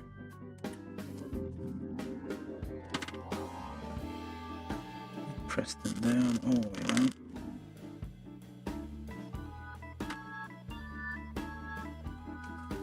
That's fine. Yeah, this reminds me of those shoes. Not a good thing. Alright, so I'm not going to use these. I'm going to use these ones. Okay, now legs.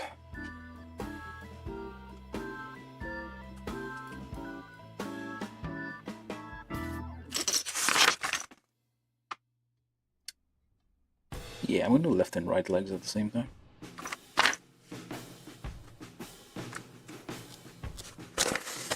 Chunky legs. Well, not exactly chunky. They're like stumpy legs. Weirdly stylized. Alright, so we need E10.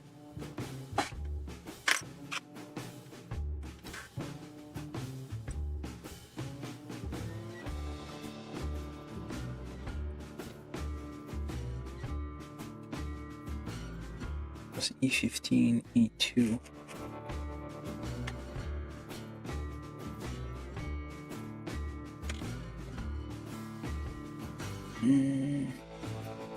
E15, E2 looks like that thing. Hopefully the other one has something. Oh, that is. Times 2. There's like the difference between left and right, so hopefully I'm not mixing up the parts too much. But basically, if you're building this, you shouldn't. Yeah, you really shouldn't be nipping. At least that particular, which is runner E, shouldn't be nipped all at once. Just keep it separate, just to be safe. Well, if you like playing it safe, if you don't care about mundane things like safety, just do whatever you want.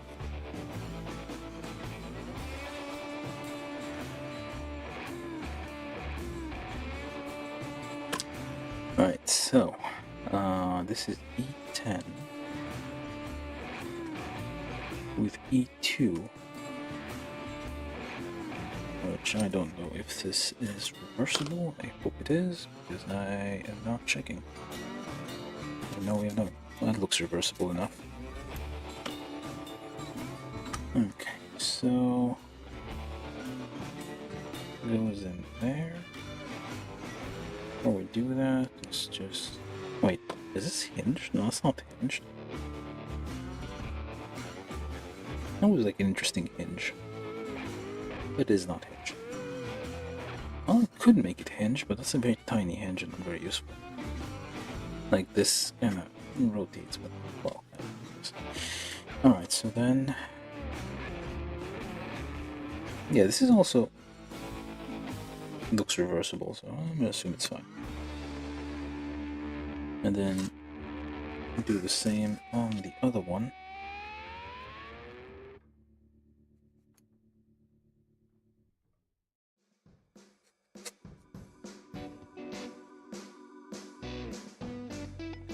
those stupid knobs were where they're hiding. I'm assuming, oh, they're identical, so why are you making me do two different things? They're the same. Could have done both of these. Okay, this points that way though. This little round bit goes that way, and this little thing, clean up the nub so it fits.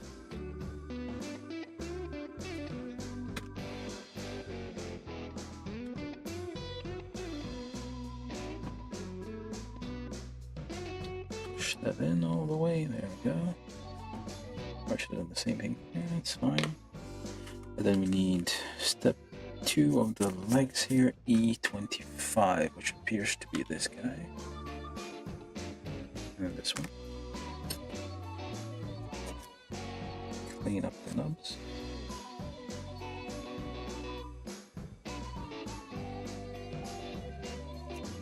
Follow the curve when sanding things on a curve.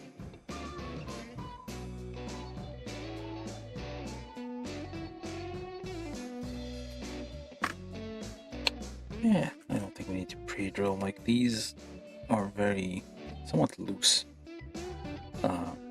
fitting things here, like these connections.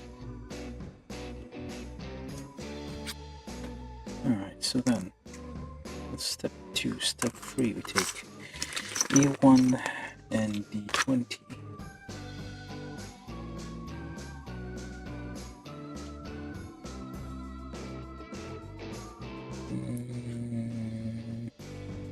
Yes. Yes. And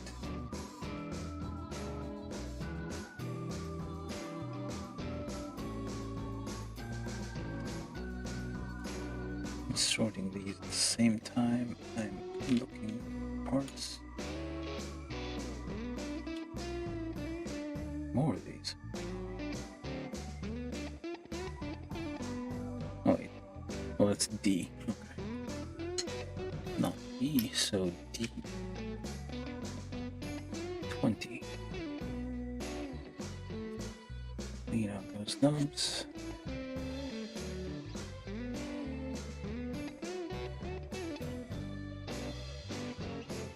I mean, these are somewhat internal parts, so it's a little.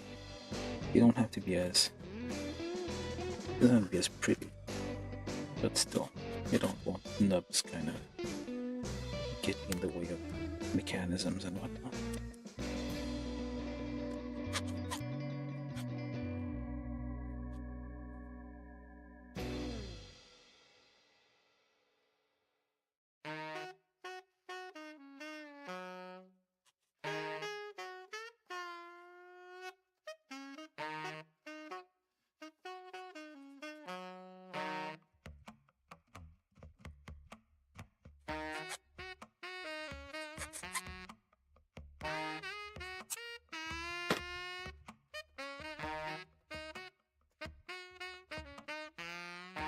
Alright, there's a little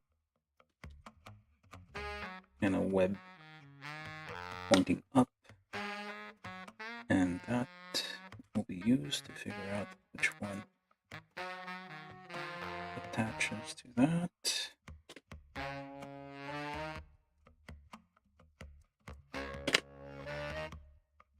Just wiggle that in there. There's no polycaps in here, it's all plastic on plastic. And this one, that's the difference, I guess.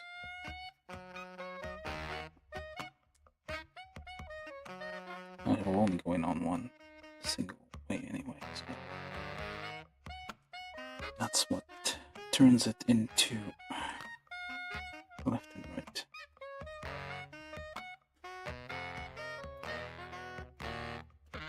Push that in there.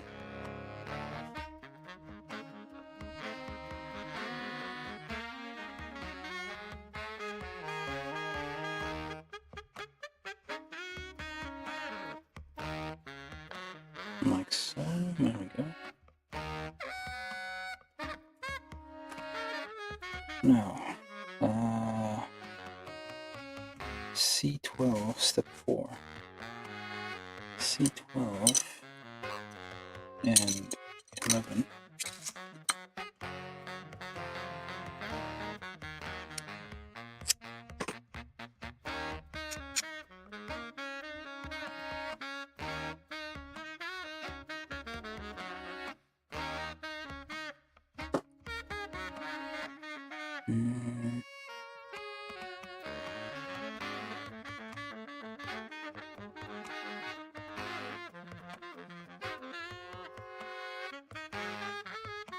Nope. Ah. Yeah, they only fit a certain way. Probably should pre-drill this a little bit. Make things easier on myself.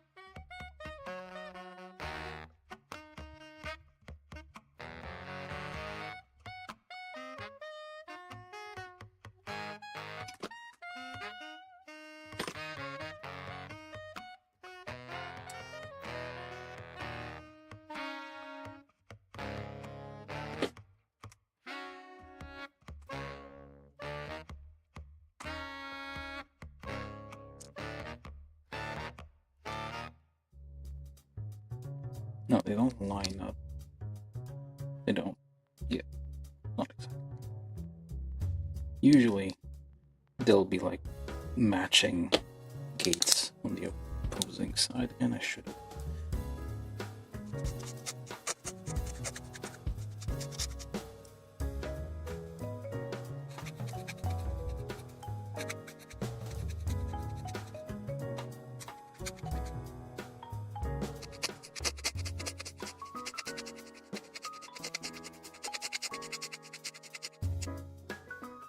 We'll need to go into a second pass someday with a fine sandpaper, just get rid of all that.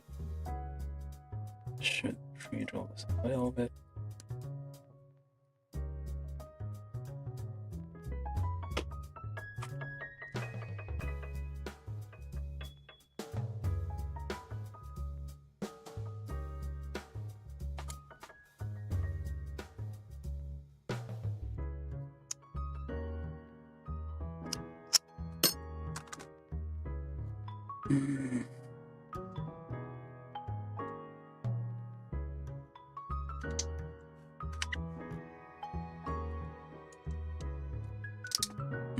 That was easier.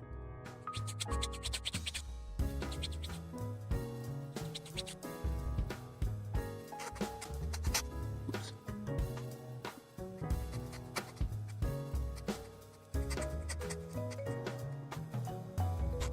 Okay.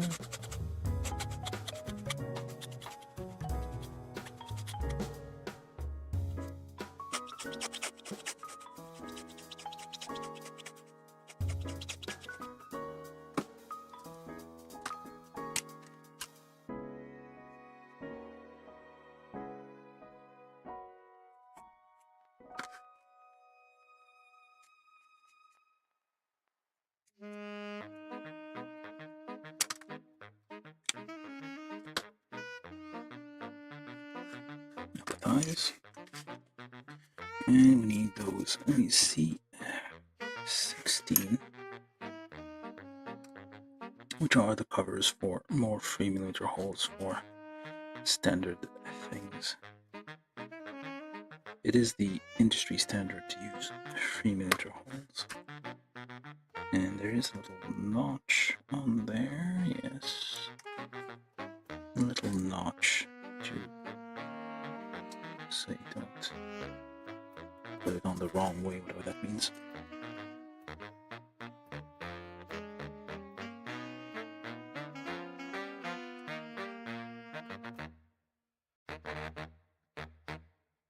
Very, very fine details on these. Very easy to like damage them if you sand incorrectly.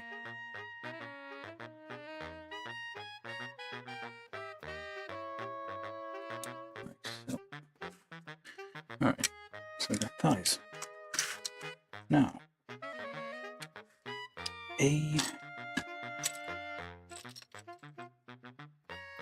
10, 11. Where's the 11?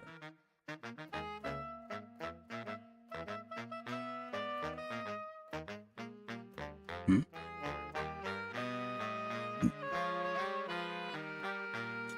Oh, let's see, right?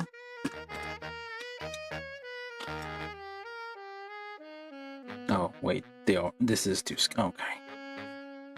Because these are kind of small, and you look at the scale of it, you're kind of confused. So it seems a bit larger than what it looks like.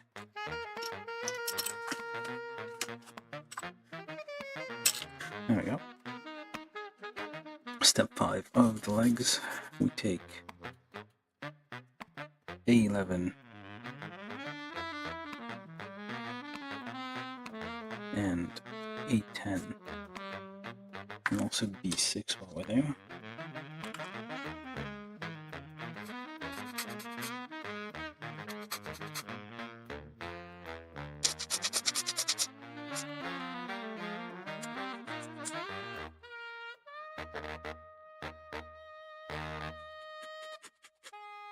So, kneecap? Yeah, it's a kneecap. Send it around.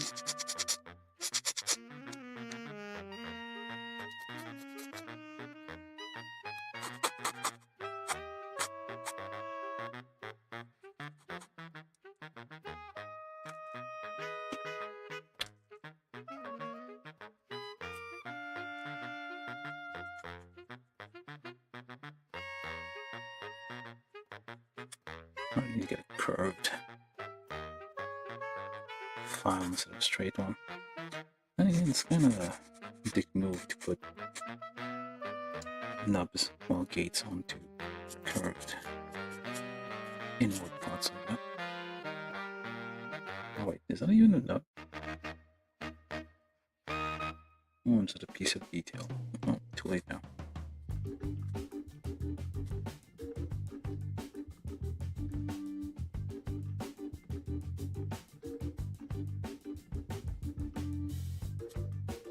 Oh, should the what else?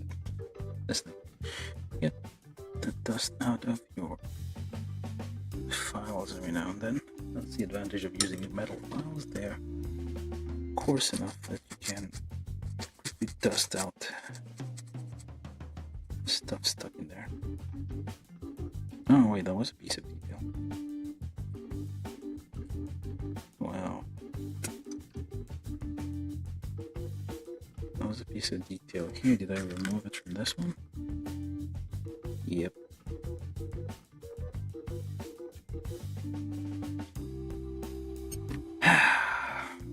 Well then.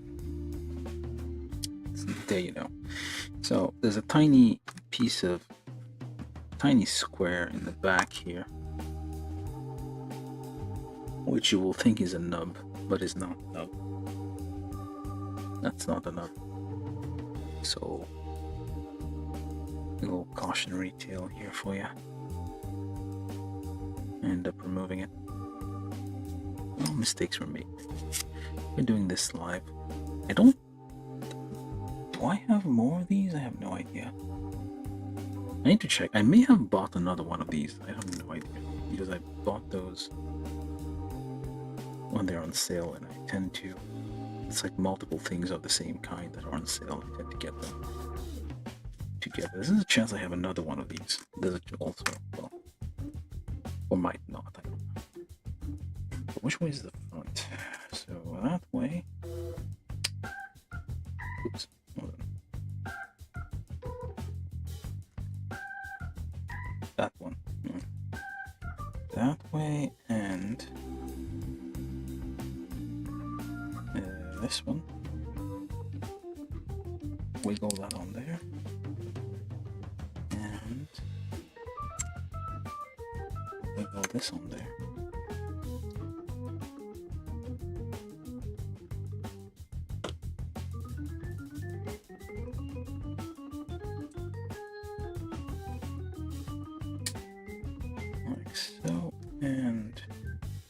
pop that on there to like hold all the pieces together. Like that. Very stumpy. That's a whole leg. That's ridiculous. Very small.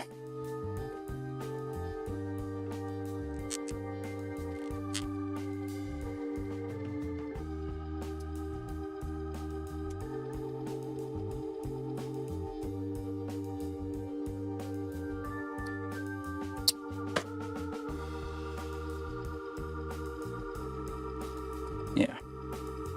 There's a... It was supposed to be a... Oh. Well, I got both of them. Well, all the way here. Just even it out. Who has to know? Nobody has to know. I can just carve out a little hole there later. I need to get carving tools. Although I'd probably forget. It's not that big of a deal anyway. Unless...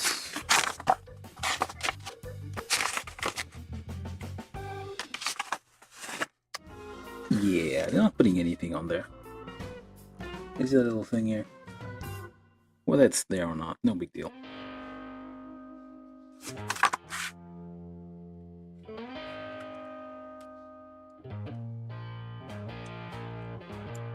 And push it on there, there we go.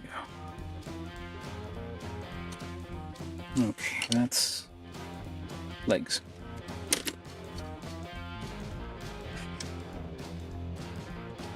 I'll put those away. We did left leg and right leg at the same time, so when we move ahead, so it does say assemble here, but we're not gonna do that just yet. Oh, this is the bottom part.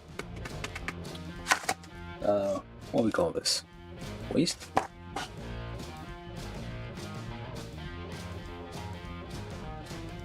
So this thing isn't too complicated that we need to like explain every single step. So you can kind of skip the individual step numbers here in the description.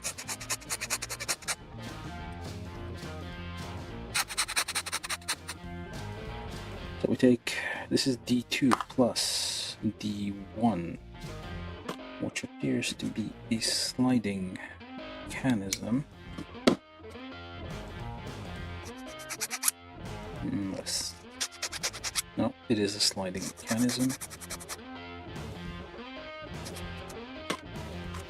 Alright, so you put that on there, you pop that in there, it slides back and forth.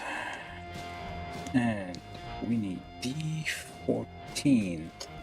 The scale of these things. And how am I supposed to know that this part? Well, I guess it gets big. Perspective doesn't help. If you didn't see things with perspective, as most eyes work these days, you would know. Apparently, if you look at the old artwork though, it does look like as if people in the olden, like ancient people, couldn't see things in perspective. Which is weird. There we go. That's a weird thing we have here. With a wobbly bit down there.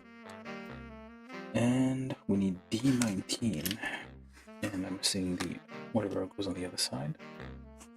That is waist step 2.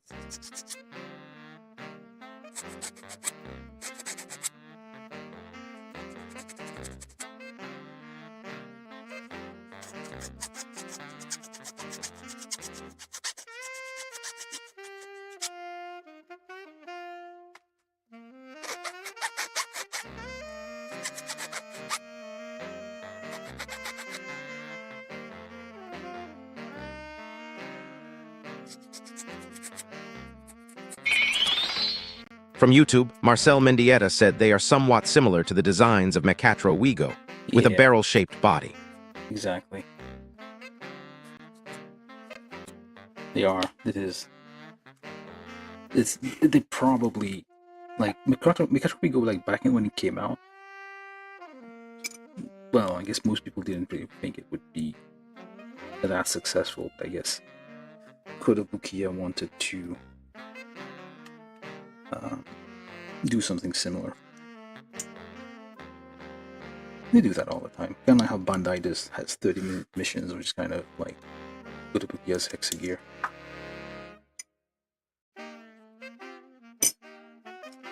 And the egg design is kind of making a comeback. Just wiggle that on there, make sure it goes in all the way. There we go. It's an interesting suspension system here. Alright, so then that's steps 2 and 3. Step 4. C13 times 2, which is somewhere. B, that's C13. These are supposed to be no clue.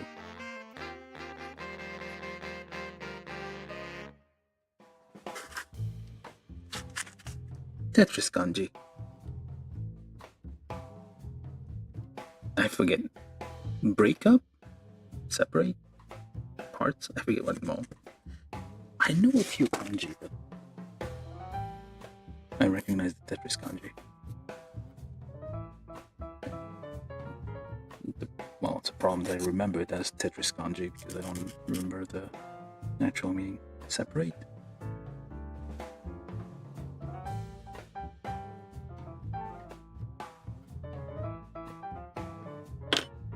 Okay, so we need for that A15, which is the belly, has a pot belly, really big. It has. How did the thing pass basic fitness? I don't know. It has to be like standards, right? That's a big old fat belly. Which is fine. But it looks like it would jiggle as it runs around on the battlefield. Which might be the whole point. Confuse the enemy.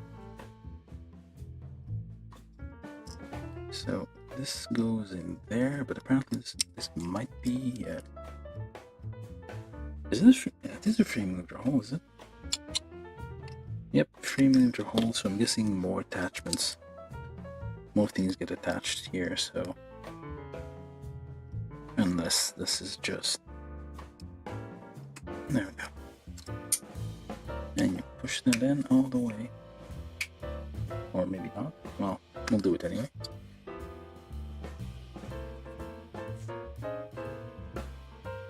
Yeah, I'm gonna get one of the Microtobigos. The 120 scale ones. Give it a like this is supposed to be 135 scale, but it doesn't feel 135.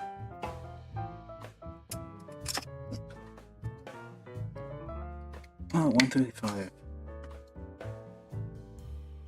It's kind of a standard scale for like a lot of diorama parts.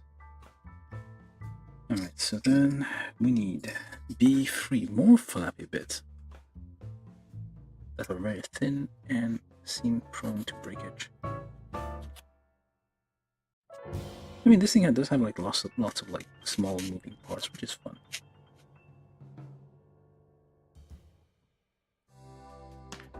I'm just judging it harshly because it's Kotobukiya. And that goes on there. And B8 as well.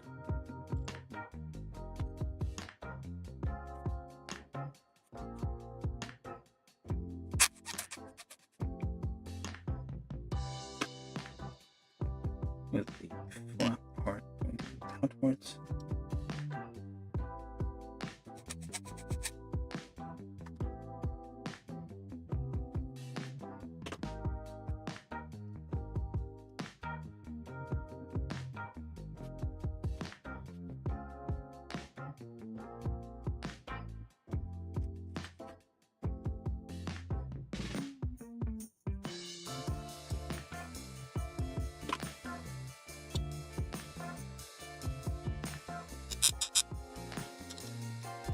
Yeah, squeaky. That's step 5. Return the beach. Step 6. Just put all the various blocks together here. Looks like a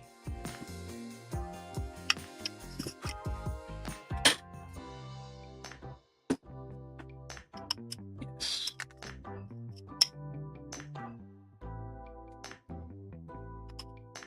Just give this a little spin in these things there. That says a number 5 millimeters. So it's part from 5, part from 3. Lock that in there. And we need a 9 in the back.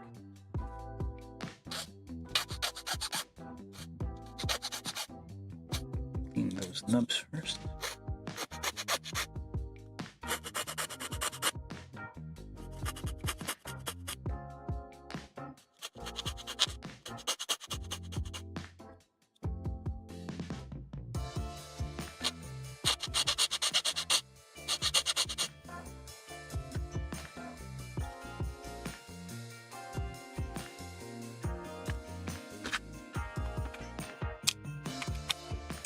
These are for hinges, so we don't pre-drill them.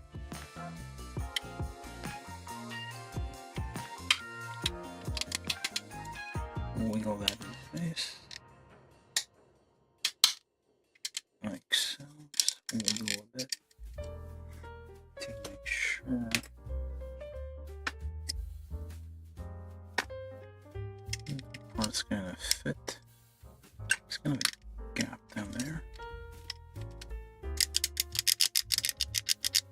And just wiggling the parts in. Okay, so we got that. It's gonna just hangs loosely on that side, or it shouldn't. Oh, it goes up. Right. For now. Okay, so step 7, D3, D7, no, D17 and D3. Clean a bit. Get the dust out every now and then, otherwise it will kind of transfer.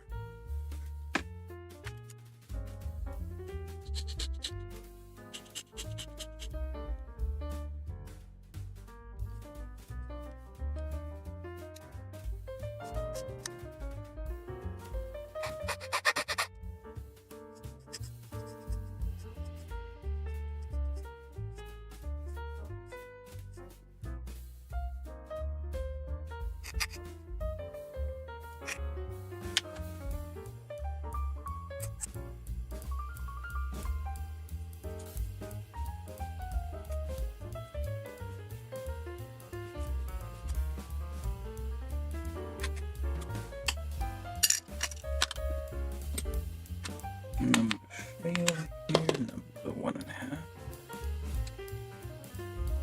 1.5, and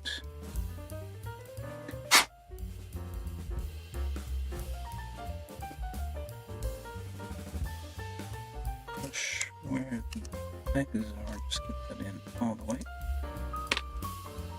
Now, these are latches for this thing. Does this thing ejects? It seems like it's an ejectable part. Like so. This is, and then this folds up and kind of just... That's a functional part. That's very thin. I don't think it's going to hold anything. Alright, so then... D5 or A8? D5 is like a trailer hitch kind of thing here. Or... Yeah, I'm not going to use that one.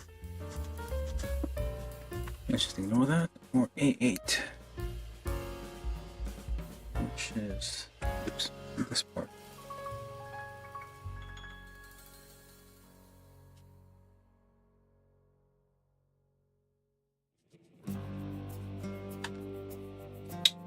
Don't fly off, will ya? hold.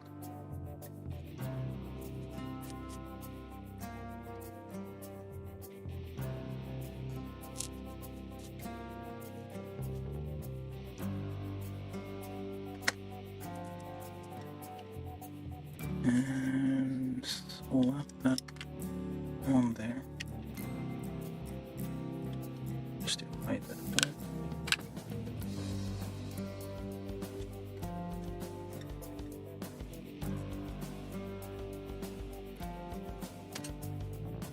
You have the thing here for the license plate.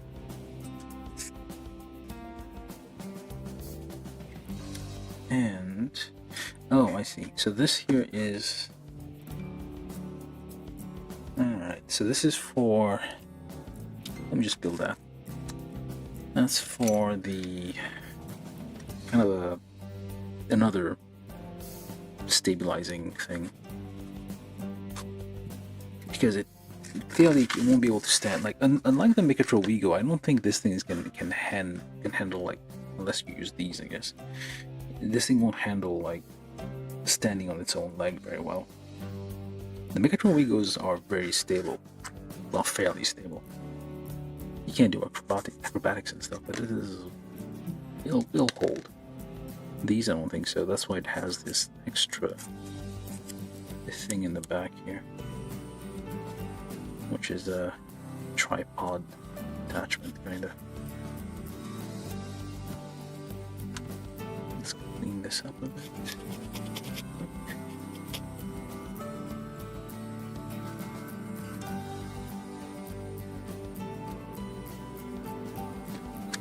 So we need D,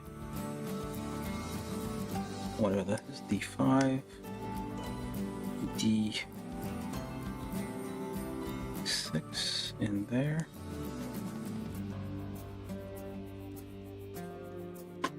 And D6. Did I just say D6? Oh, A21. This is A21, D5, and D6, which is kind of like a hoof kind of thing here, just to put against the ground.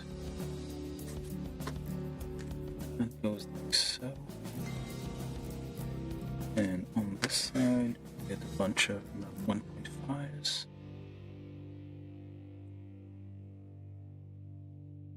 And a number 2. So you just pop that on there, like so. So it becomes like it will like stabilize it. So instead of giving you a stand, it comes included with its own stand. So this thing clearly, when it's not moving and it's not like using inertia to balance itself, it's gonna fall over. That's why it needs to have this thing to stabilize it when it's not moving. No, I'm gonna give it a try without this and see how it goes. This whole thing. Okay, put that over there. Oh. Nah, it'll be fine. We're gonna do a clean version first, and then one with this other thing someday. Nip that off.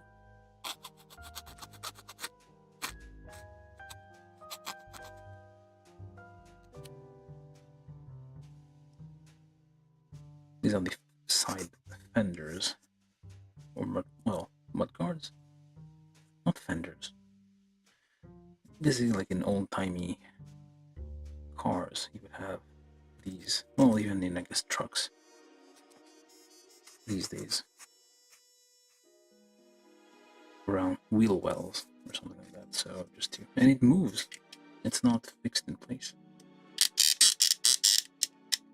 So it kind of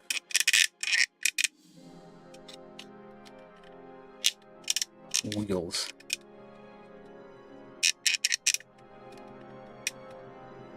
So you shouldn't push it in all the way. It wiggles a bit.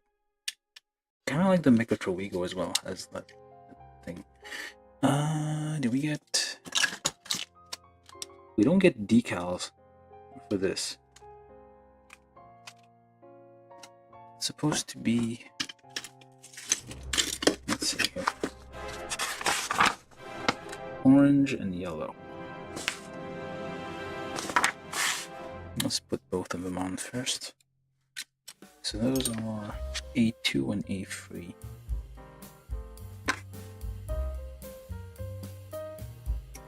We're almost done. Oh wait, we still have the arms. Never mind. Well, we only have the arms left. And I guess the weapons. The weapons are simple.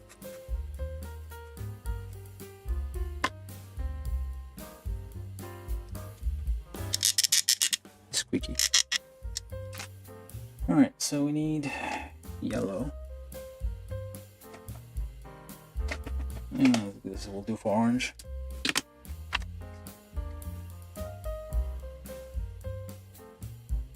Okay, that's a bit coppery.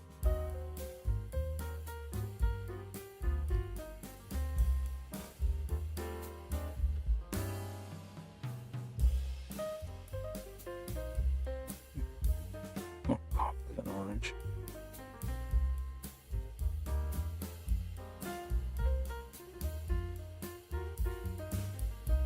Yeah. No, too late now.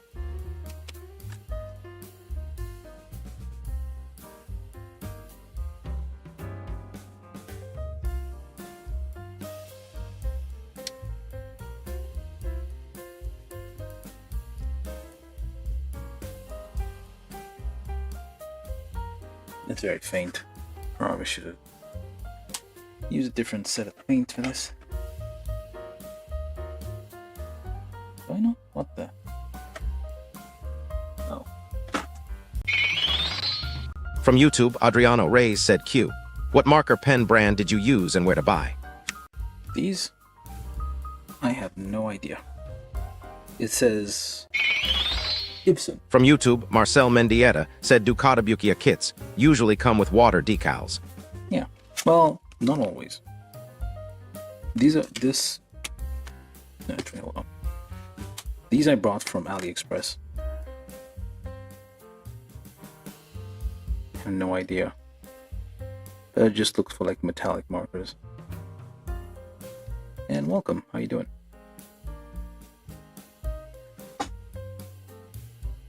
Adriana? I don't. Sorry, I had to look up for the name. Yeah. Depends, like, this one came with water slide decals. I don't know if they usually do. I don't build that many Kotobukiya kits. Yeah, okay, this isn't orange enough. I'm gonna let it dry for a bit and see if I can get like a different orange on there. This one, I got this like a set of like a bunch of metallic paints. One of them has to work. This is more gold. Actually.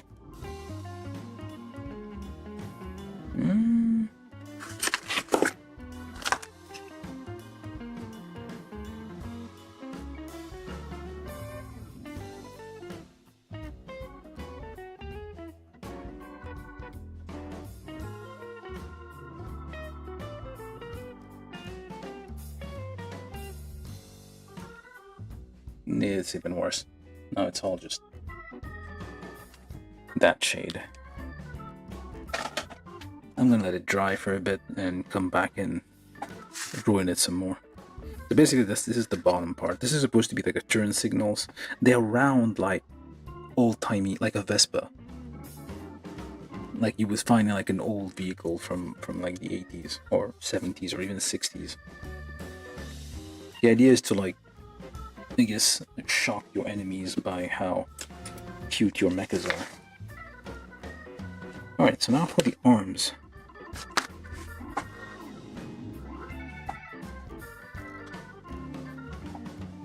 Arms. Step 1. That's a lot of parts in one step. Like, it started out fairly calm, like one put 2 parts together per step, just like very simple instructions, and suddenly we reach the arms and you're like, okay, we don't have time for this anymore. Just everything all at once. Alright, so I'm missing, not sure which side this is. I'm just going to do both arms at the same time. So get the nubs out. Yeah, but yeah, I don't know if I answered the question, but the metallic markers are just like some cheap brand off AliExpress. They're a bit more, somehow, like, I wouldn't trust Temu that much, so no one could buy stuff off Temu. AliExpress stuff is slightly more reliable, I guess. Well, it's all from the same place, but I think it's like a bit cheaper. Anyway, or you can just buy it off Amazon somewhere. If you want a bit more guarantees, what you're buying is... Oh, hold on. This one is appropriate. Yeah. Okay, so now we need D8. These parts. D8, E5.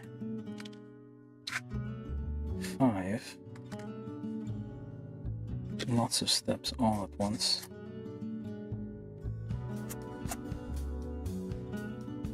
Internal parts, but do get rid of the nubs because they will interfere with movement. That's a very thin. Those are all very, very thin pieces.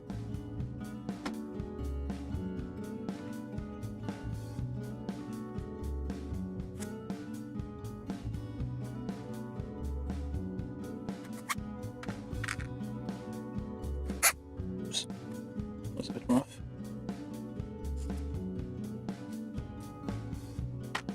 Alright, so this is D18 plus. Not sure where that goes. This is D8. Nope, that's not D8. This is D8.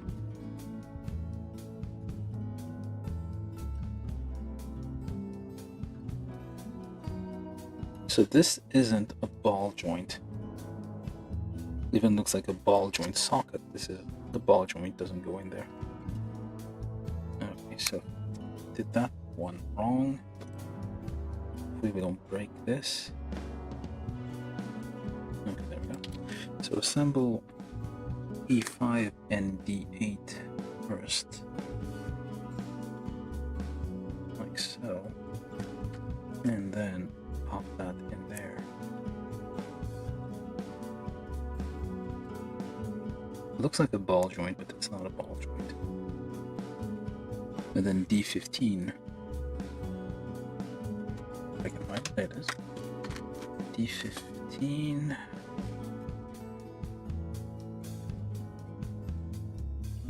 Yep.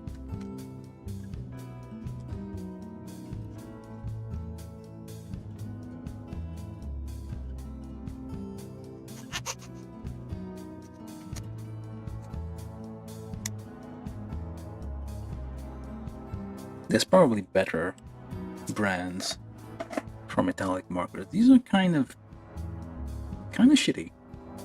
I mean, they do their job. It's fine for like quick touch-ups. There's probably better quality ones out there. I wouldn't recommend these brands, but they're doing fine. At least for my purposes. The small touch-ups. I wouldn't use it for like anything extensive.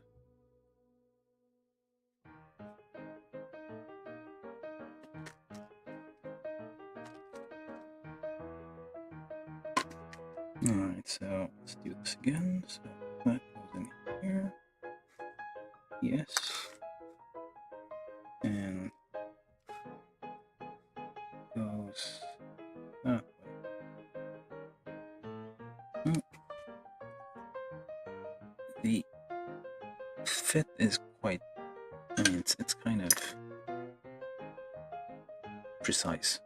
It's not like extremely squeaky. For the most part, it's not very squeaky.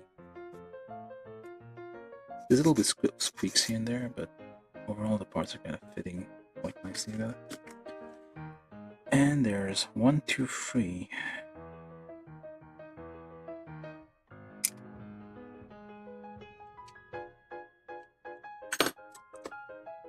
I'm not sure what this is. Lots of pegs in very close proximity, not sure why. But there we go. Clean up a bit more.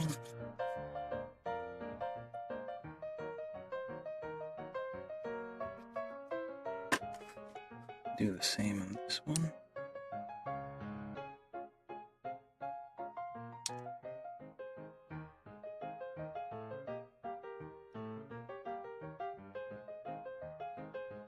Make sure you clean out the nubs that are in the overlap.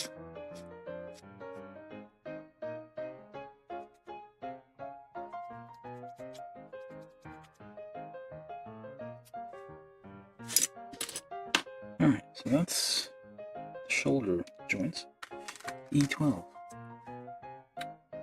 This one. E12 and A19. Very simple shoulders for this one. I mean, this is, yeah, again, this is like the cheapest like variation of this model kit. Like in the line of this, of these, in this series of kits by Kotobukiya, I think this is the cheapest one because it has the least fancy options.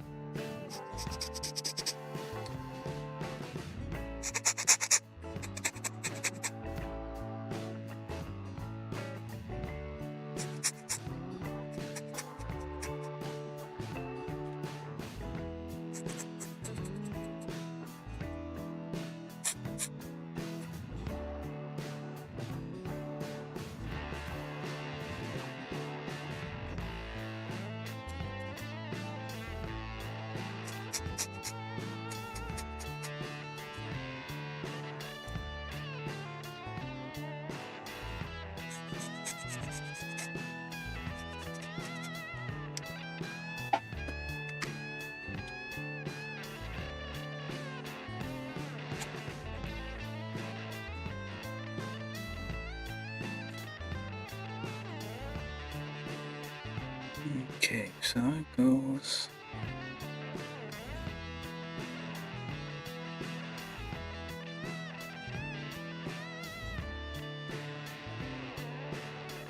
like so.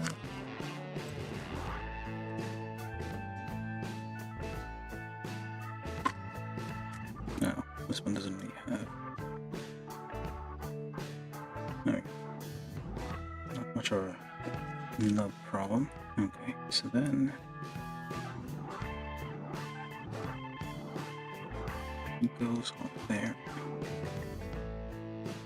Oh, it only fits a certain way, so there's a little notch here that will prevent it from fitting another way, so you won't be able to put them on the wrong shoulder.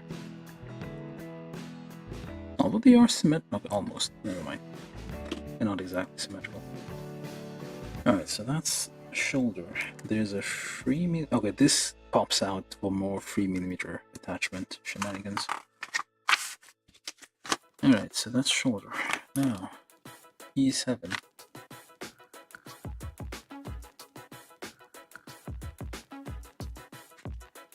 E7, 8, 22.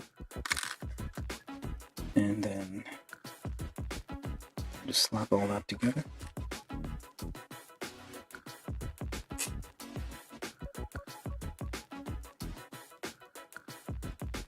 Clean out the nubs or at it. How far? 2.5 hours. I was hoping this would be less than 3 hours. I guess. Maybe a little bit more than 3 hours. Anyway, almost done though.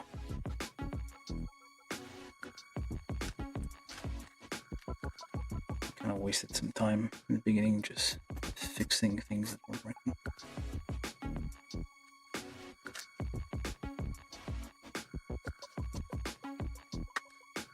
Okay, so then this ring goes on there.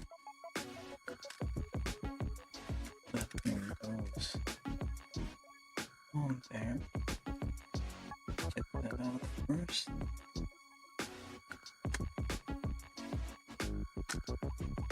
And then joined together.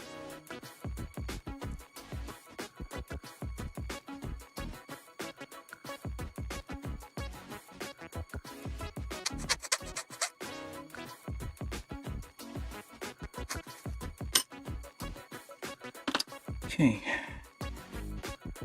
B4 and B3, no, B5, never mind. Let's make sure these are nubs and not the actual piece of detail, because we already messed that up already. And oh, it looks like nubs.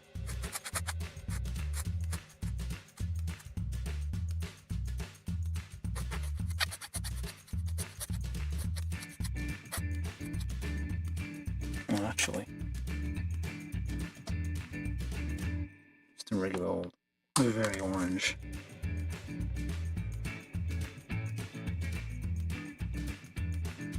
Yeah, there we go.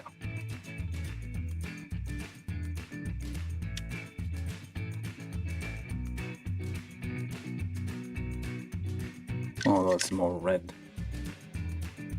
than orange now.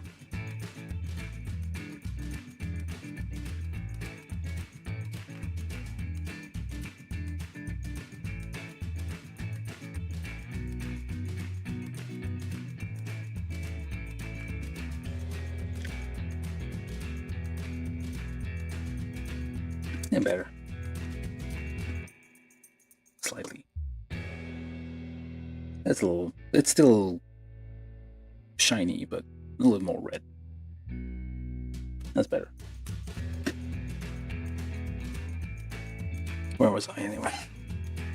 Yeah, B4. Aggressive nubs on these.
Okay, so then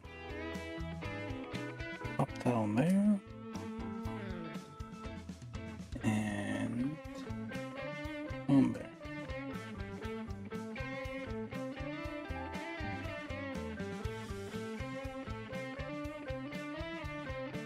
And then we take this thing and just put that on here with the that way, and well, it doesn't matter. What the? Try not to. Does it clip on? Ah, I have no idea. Oh, it doesn't go further than this.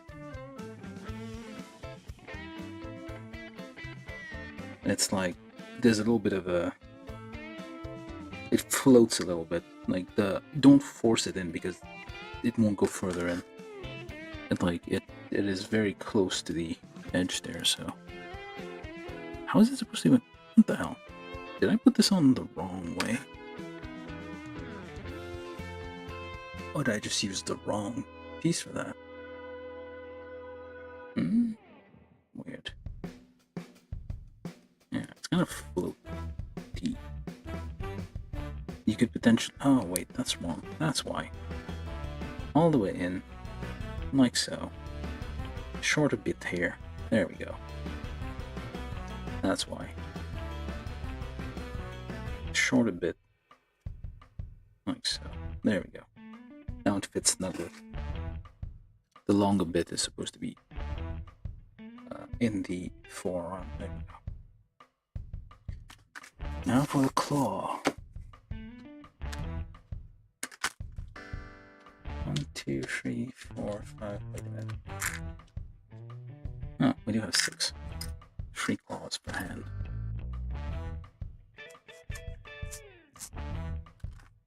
Get the dust out.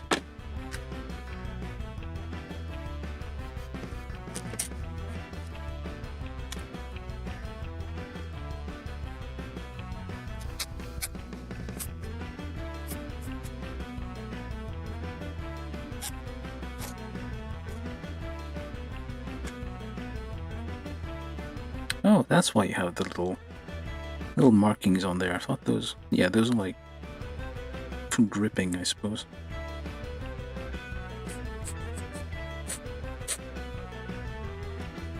Let's clean those individually without damaging the fingerprints there.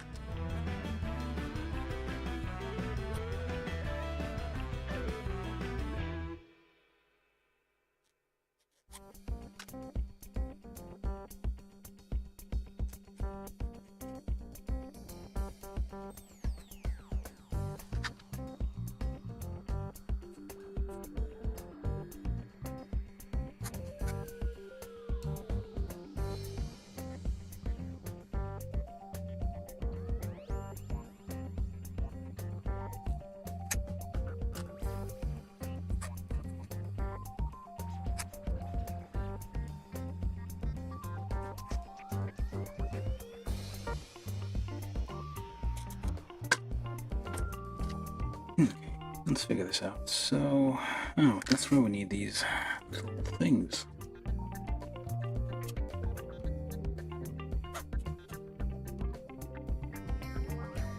Latches or what have you. Okay, so...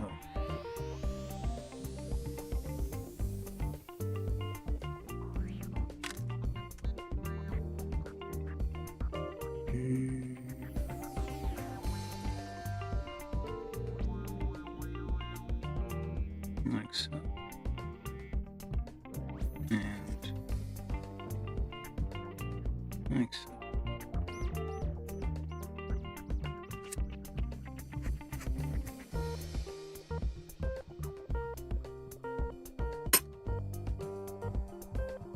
These are going to fall off. Unless we're meant to glue them on there. So it becomes like a stopper for this.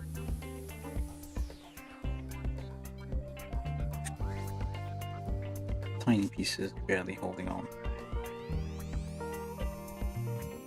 Because this is Kotobukiya and there has to be, like, just leave this on the shelf for a while. Bits and pieces are gonna fall off.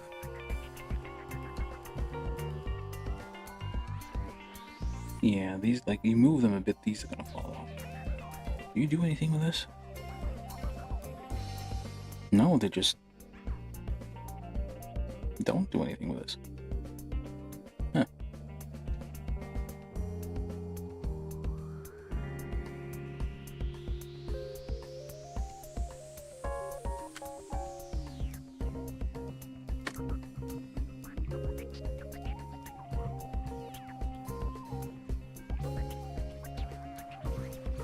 Okay. Let's do the same on this side.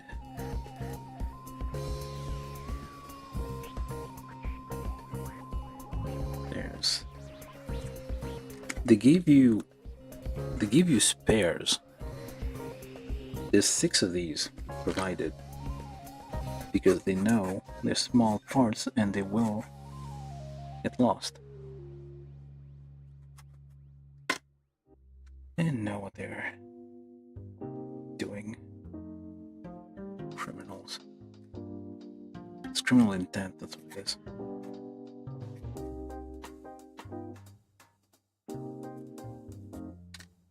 I don't think that's... Why exactly do we need these tiny little pieces just like hanging? Is there any purpose to this? Nope.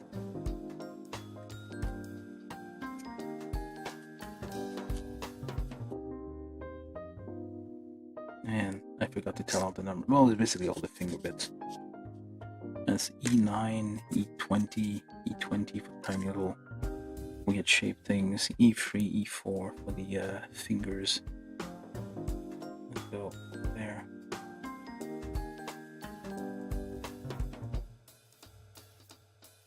Like surprisingly close, although I guess it does. Yeah, it does fit kind of like that, so.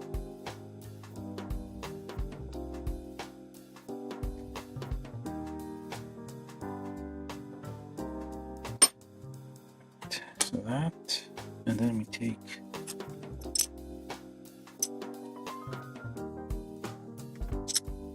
B10, B11. This is arms step 4. The steps are getting more condensed now. They're putting more instructions per step.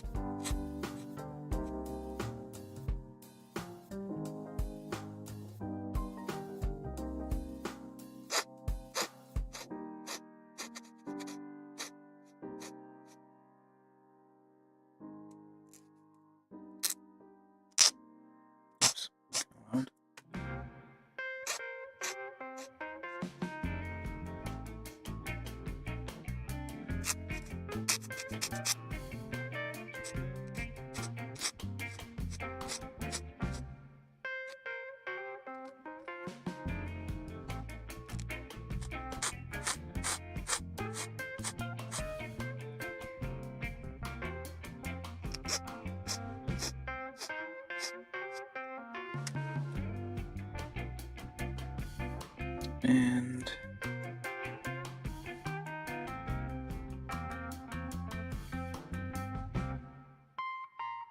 hold up. All right, so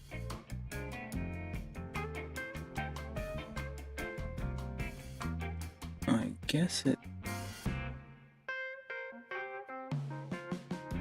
kind of like, okay, I guess it kind of holds it to some extent.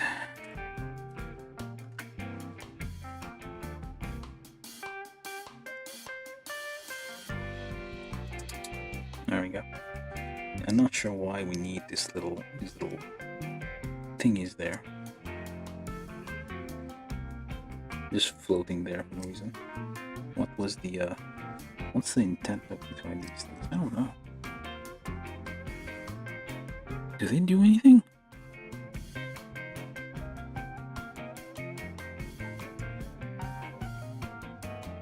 And did I assemble this right? Yeah, it seems about right. Why?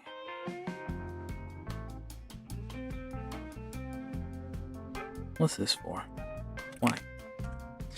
Anybody know? Leave a comment. I have no clue why we have these tiny little things here in the... Is it the military thing? I don't know.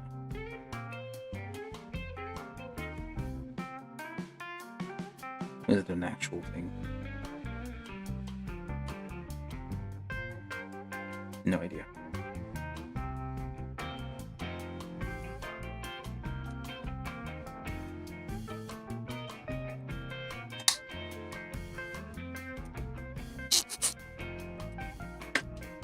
It's like a part of the design of like real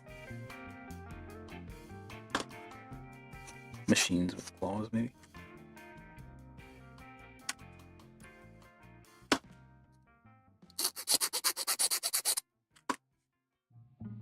Is that all together?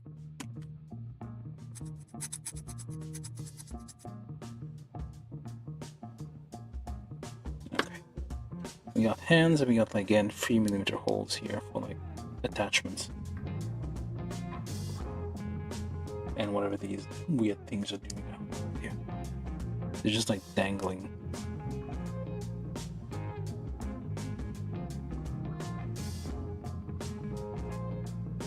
No clue why we have these. Tiny pieces, no reason. Completely unnecessary. They even give you, like, spares because they know these things are so small they're going to get lost. Same thing with these parts, I'm guessing, because these are extras for the feet, which are tiny pieces which they realize will get lost. Oh wait, yeah. We only have... they give you extras. Anyway. Okay, so then... Did I skip a step? No, wait. Still step 4. Again, very condensed steps now.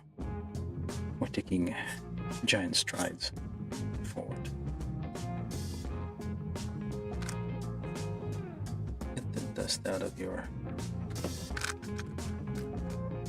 files every now and then.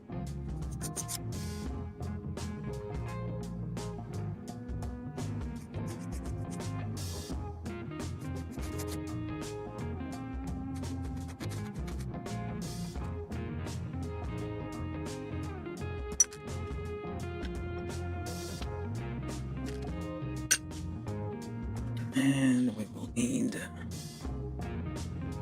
B1.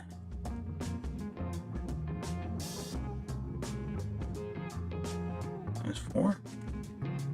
I need 4 of these. There are extra pieces here and there.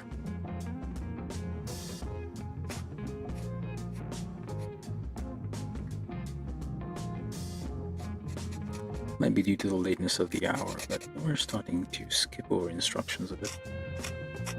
You're kind of guessing where parts go. So this is A4, A5, and whatever goes on the opposite side.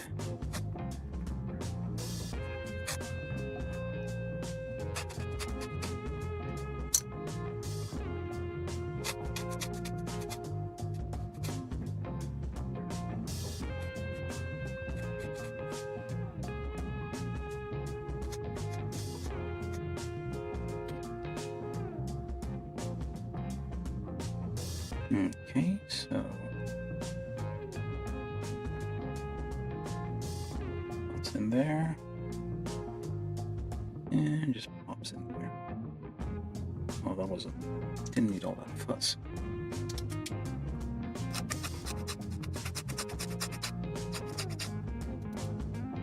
Probably should have pre-drilled that a little bit.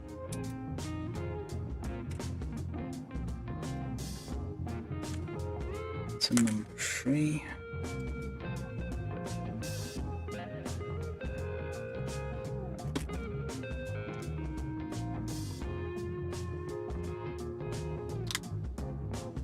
Just like that.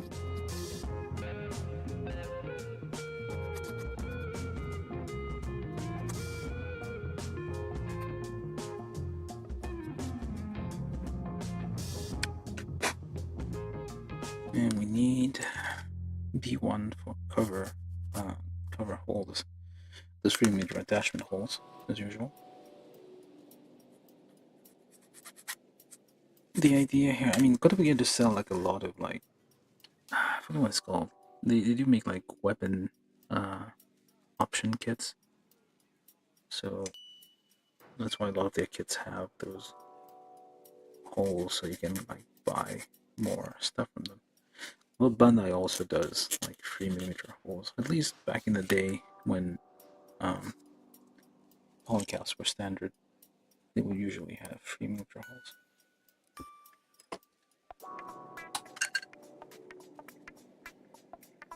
Cover up the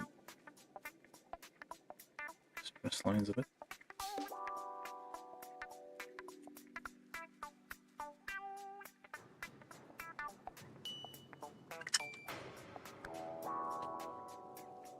And then we just pop that on there. And this wherever. Again, no clue why this thing is here. But this would make a nice crab.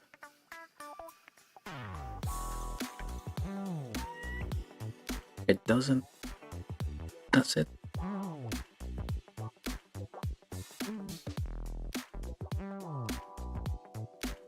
Okay, so that goes like so.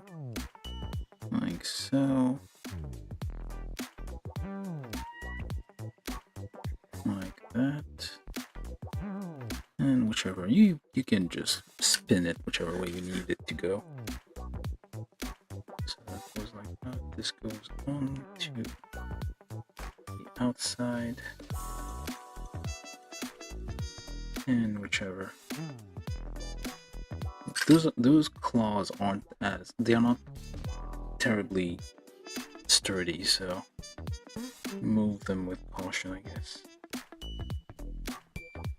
Don't press them, like don't move them laterally, they will break.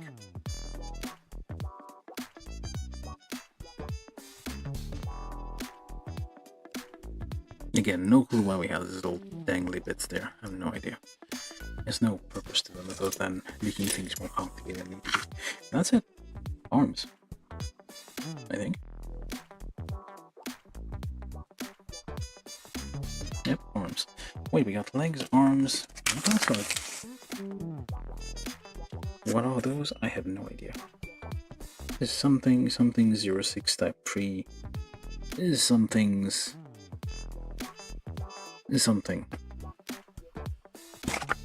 It's a thing. Let's just build it and figure it out what it is.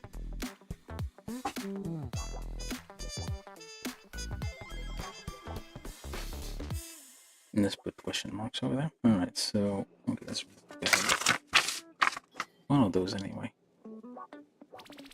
Oh. Arms still. These are the shoulders. Shoulder ball joints. Alright, E14. These things. E14, 16. E11.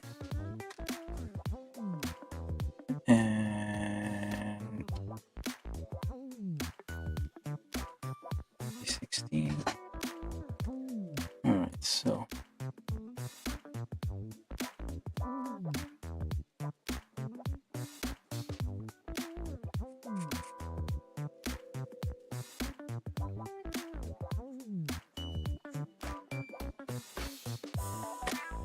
okay, so that goes in there. That's a weird piece. 1, 2.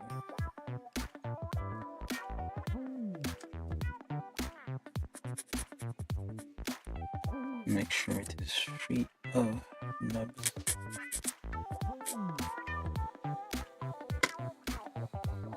I don't know if I got the part right.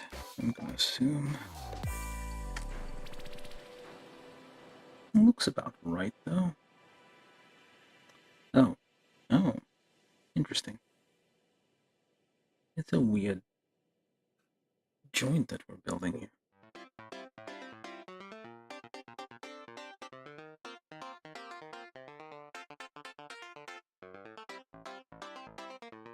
So this one goes. I see.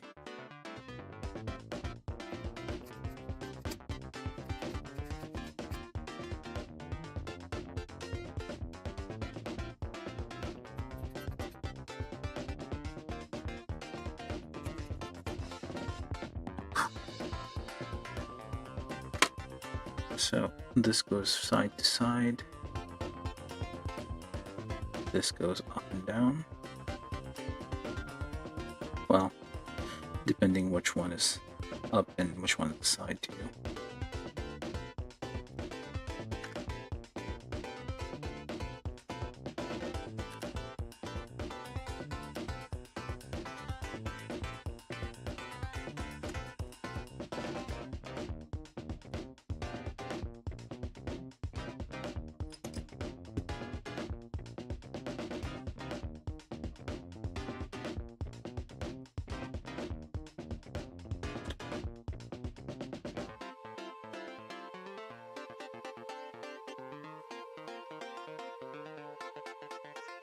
There's a name for this. I forget.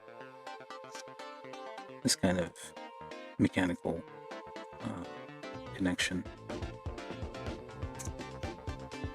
You see them in axles, like transmissions. It's like to transfer rotation at an angle. No, it's not transaxle. I don't know what it is. I know it exists. It's interesting to see it built. Plastic like this. And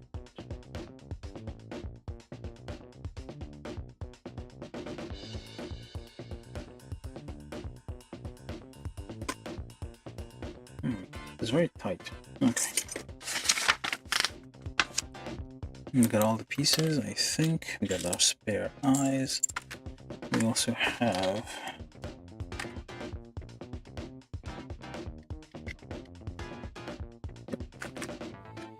we don't necessarily need this thing fits a bit weird. Alright. We got a little stand here. Was this necessary? Yeah, this is a little stand, which is C14, C15. Okay, so I guess just build the weapons. We got a bunch of extra covers, a bunch of extra these things. These appear to be connection points for like 3mm, just like joints. Those. We got these things probably on the back to like hold weapons. So we do get a lot of like extra pieces. Okay, we're gonna do this. We'll talk about this in the review. Some of the not so good things about this. Let's just quickly get these weapons put together.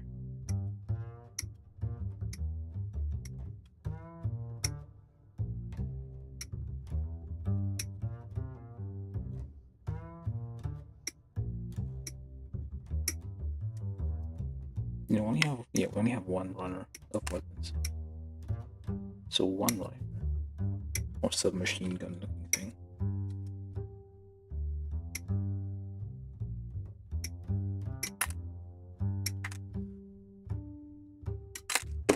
We got a hand. Oh wait, yeah, 3mm hole with a handle looking thing here. So yes, more attachments, spare parts. Push that all to the side.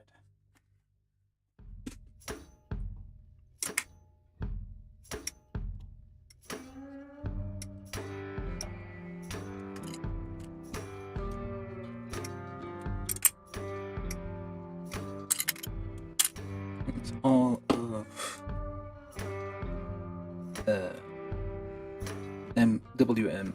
MW04, which I'm guessing is like standard like weapon pack type thing, so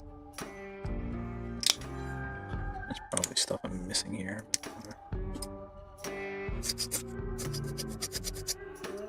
Just a very simple old slap two slices of plastic together and call it a gun.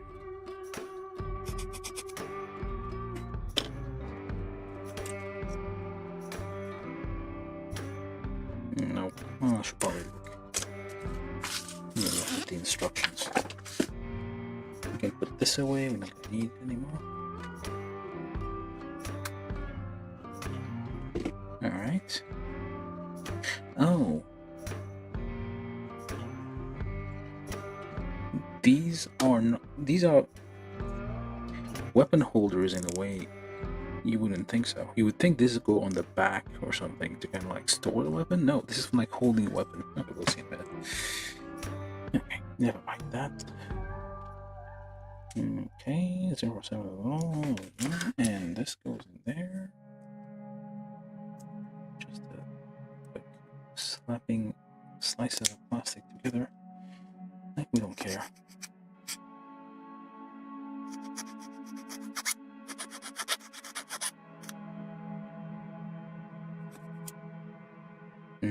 Close enough. That goes here because why? I don't know. not. Is that supposed to be a grenade launcher? I guess. Or you could put this on there, I guess, which, either way. And this is a, I guess, missile launcher pack type thingamajig here.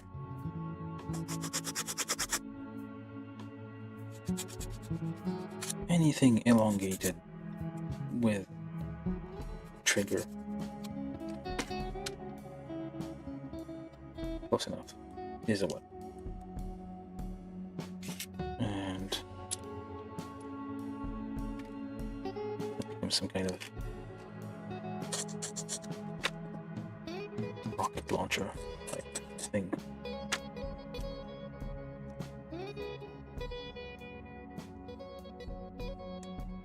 This way? No, that way.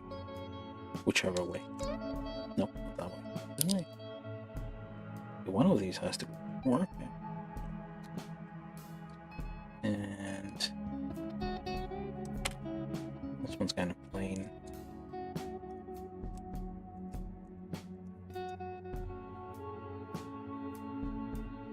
Yeah, let's put that one on there.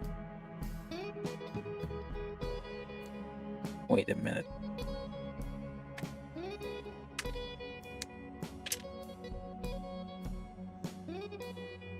That's kind of dumb.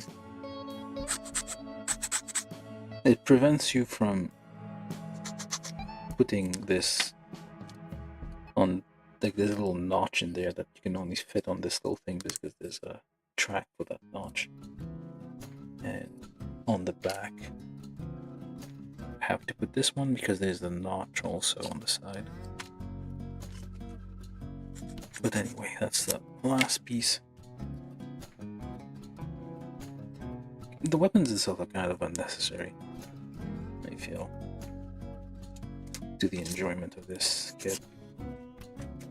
We got two weird looking things here. Yeah, nothing to write home about. From YouTube, Marcel Mendieta said, so a power washer is a weapon too. Yep. Yeah, it is a weapon. It does say, like, if you're held a power washer, it says do not point at living things because it is dangerous. It is a weapon. You could threaten someone with a power washer. I'm pretty sure there's been places that have been robbed at power washer point. Okay, pull that around. Anyway, that's the end of it, so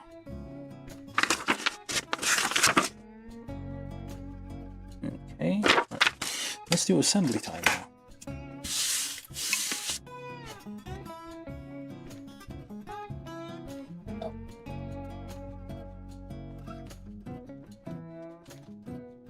Assembly and review of the, I forgot the name anyway, JGSDF Type 06. It's not a Zaku, it's a Roku. Alright, so, okay, probably should have looked at the instructions. But anyway, let's start with the feet and we'll see how it goes. Let's start with the foot. Actually, we probably should focus.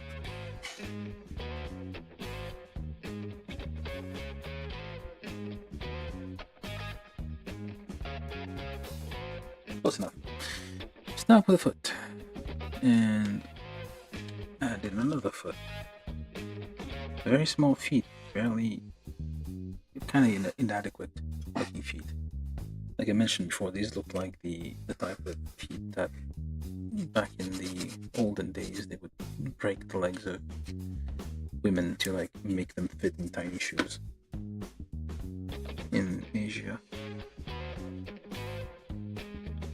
Oh, wait a minute, that's kind of just slipped on there very easily. There we go. Try not to fall over. There we go. Very...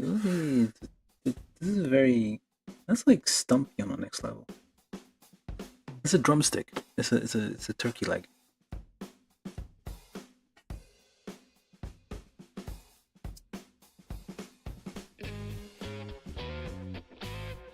I mean, it's cute and everything, but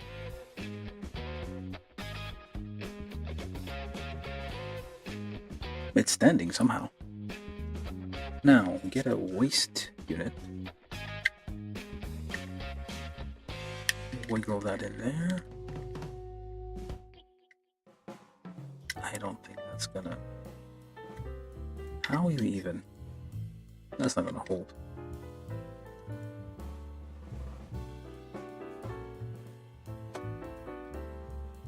Is it gonna stand? No. I guess it does stand with the thing on the back. I should probably go a bit lower. There we go. Like that. Because it is very small, it's not very tall. That would explain the one thing. I'm gonna get a Kotobukiya 135, oops, and a Kotobukiya 120 for comparison. And then, well, let me just put this on first. I assume, so because we have little notches there, this goes on there first. The little notches on the side of these, which match the whole shape here. Hence, we'll put those on there. Well, at least we try. There we go. And then we'll put some arms on this thing. Not bad. It's a ball. It's a complicated. It's a ball joint, like an actual ball joint. So that's like something like Kotobukiya kids sometimes have like interesting design, like complicated things, but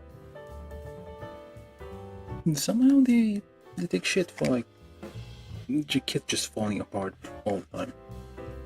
And then you just connect this on here. And there we go. Suspicious looking fella.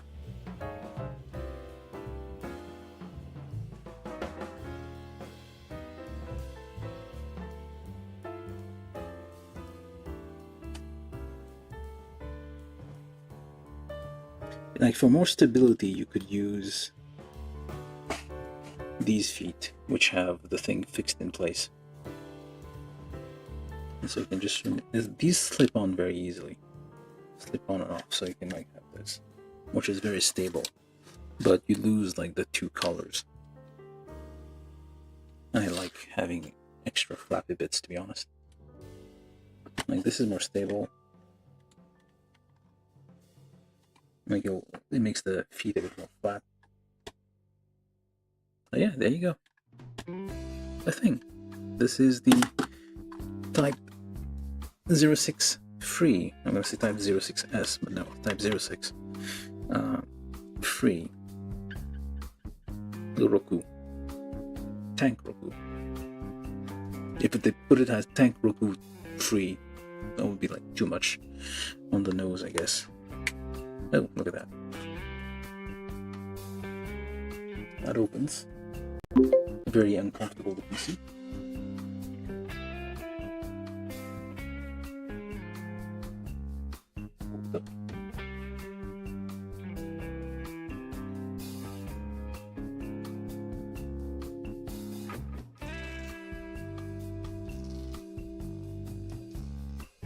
From YouTube, Totally Will Hunt the Cliff 79 said, "Yo, one question. What are the accessories / weapons?"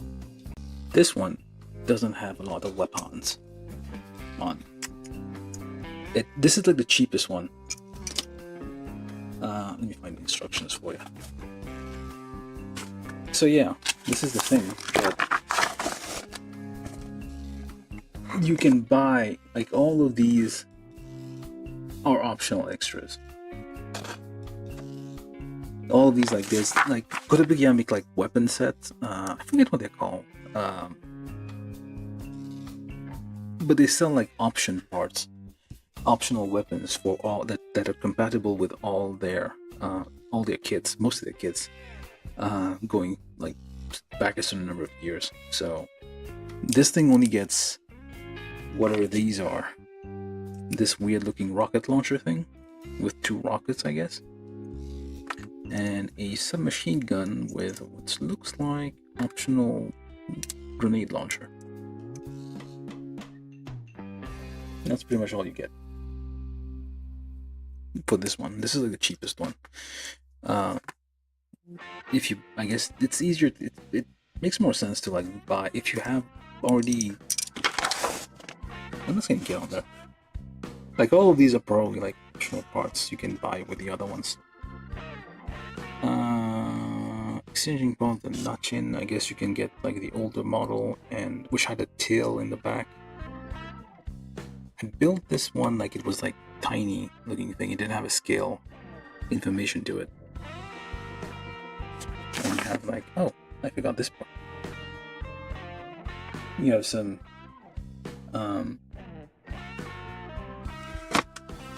also this lady here with the cat ears, because it's standard issue in Japanese military to have cat ears.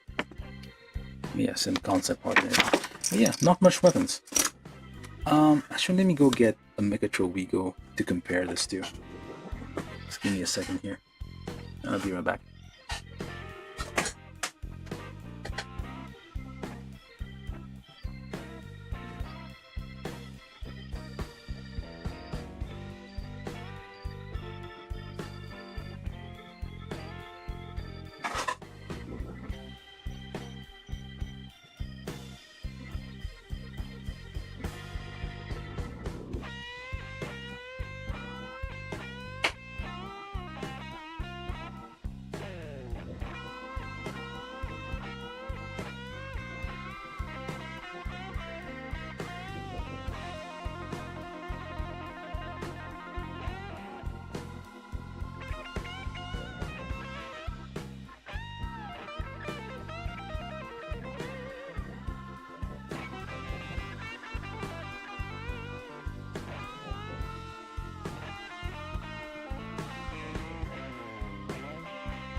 Okay, so these are, this is the big one here is... From YouTube, Totally Will Hunt the Cliff 79 said, yo, can you rate this in a scale of 1 to 10? I'd say it's like a 6. On a scale of 1 to 10. I don't know what 10 being like the extremely satisfying build. It's not bad. It wasn't too hard to build. Yeah, 7, I guess. It's average. It's pretty nice. It's high grade with like flaps and wiggly bits. And you have this thing here, which is interesting. Little mechanism here, you can flip that. Oh, yeah, I should probably do a review of this thing anyway. Okay, wait.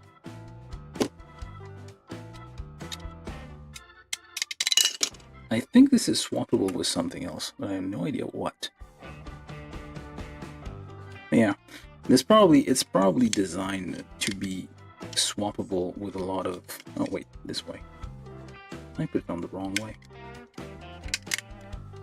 It's probably designed to be swappable with parts from other things in the series. So they expect you to like buy a bunch of these. This goes back and forth. There's lots of wiggly bits to this board, which is kind of nice.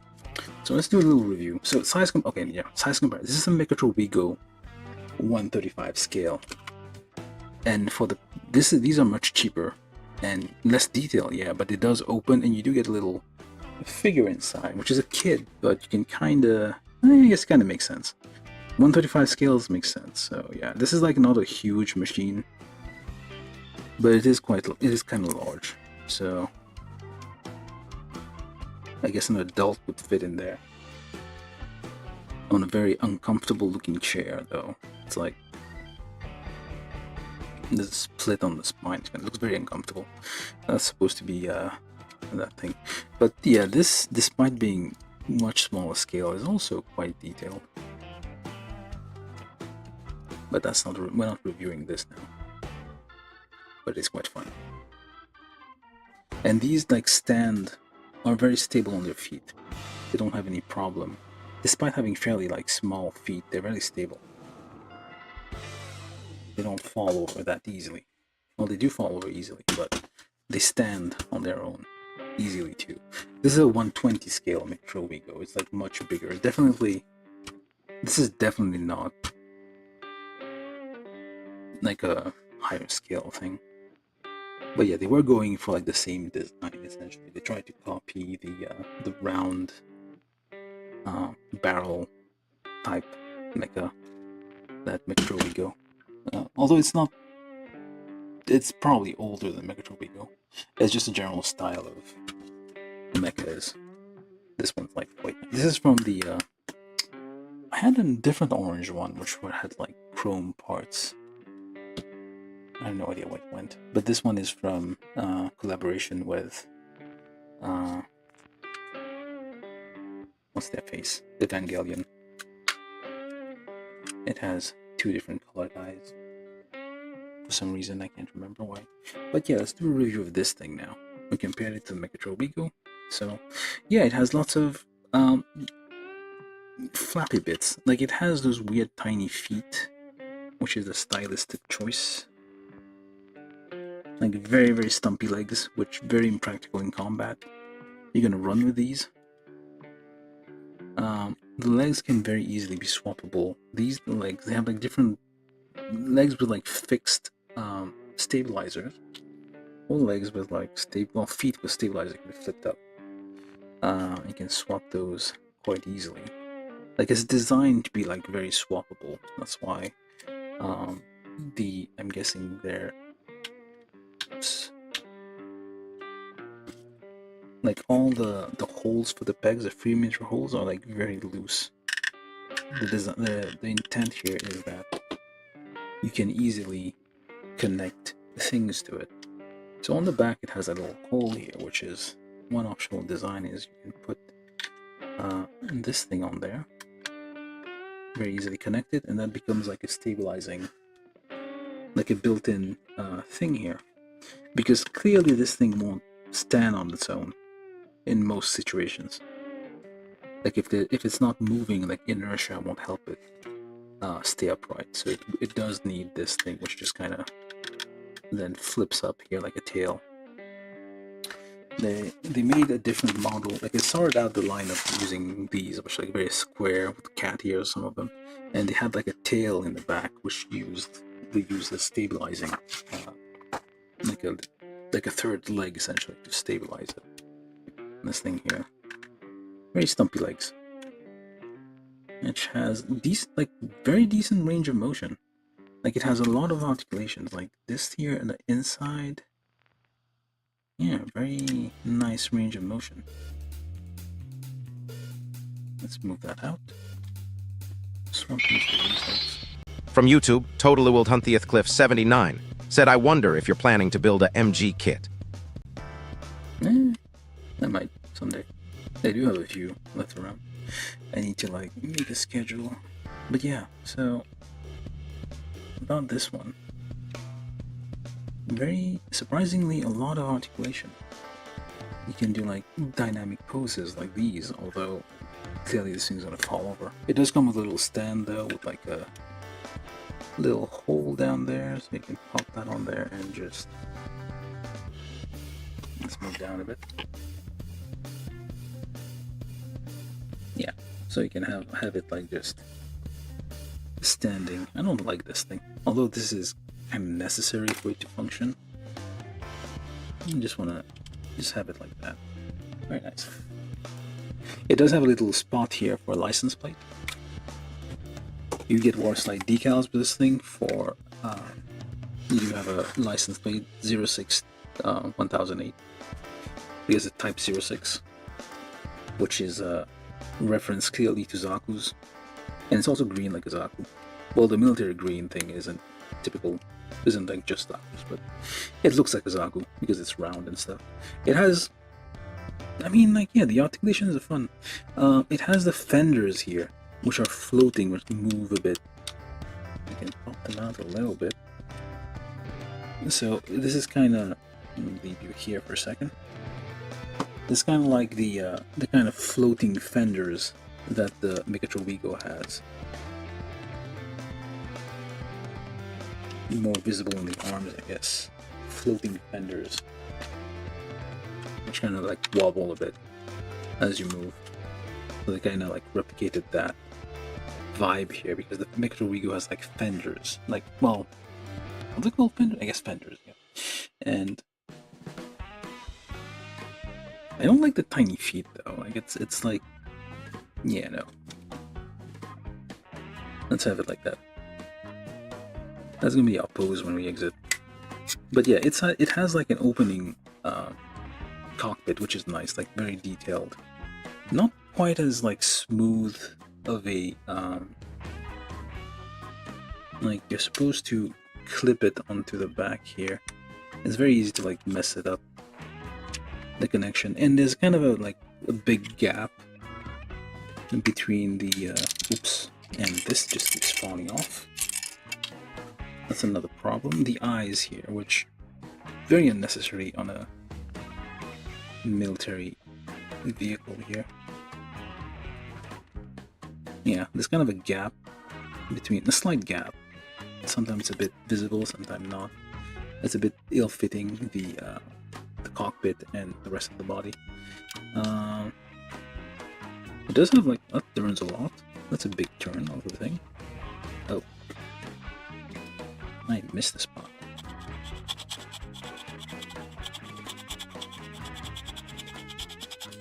Kind of a big nub there.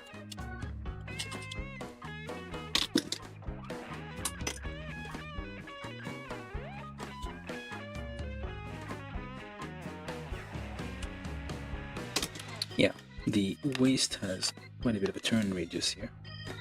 The main thing about this kit is like, well, there's attachment points everywhere that you can pop off those covers, and underneath there will be like 3mm attachment points for all the extra weapons you could attach to it. That's kind of the main idea here. Yeah, the waist has like this, like quite a large thing, and it has this weird thing, that weird latch, which I don't think is functional. It's more like decorative, really, like a little latch here, which is kind of indicates that it is ejectable or swappable with some different kind of thing, I guess. And then you can kind of, well, this is just like decorative. Yeah, it's not really, doesn't really have a function. You just put that back on, pop that back in there. There's, for whatever reason, this here moves back and forth. It has like a weird shape. It's kind of like a pot-bellied creature. Has a weird, like, huge belly to it. Like it's like, I don't want to say like starved children in Ethiopia. That's what it reminds me of, with their bellies distended from famine, which is well, I don't know. It's a weird design. It's supposed to look cute, but it looks kind of weird. Especially the feet here. I think I mentioned this multiple times, but they kind of creep me out because they remind me of those tiny shoes women in China are forced to wear. They would break their feet and like twist them into tiny feet, tiny shoes, make them unable to like walk properly or very fast. So, yeah, it's kind of an easier in things, but anyway. And this thing, it has some interesting design though, like the floating, yeah, I mentioned the floating side things there.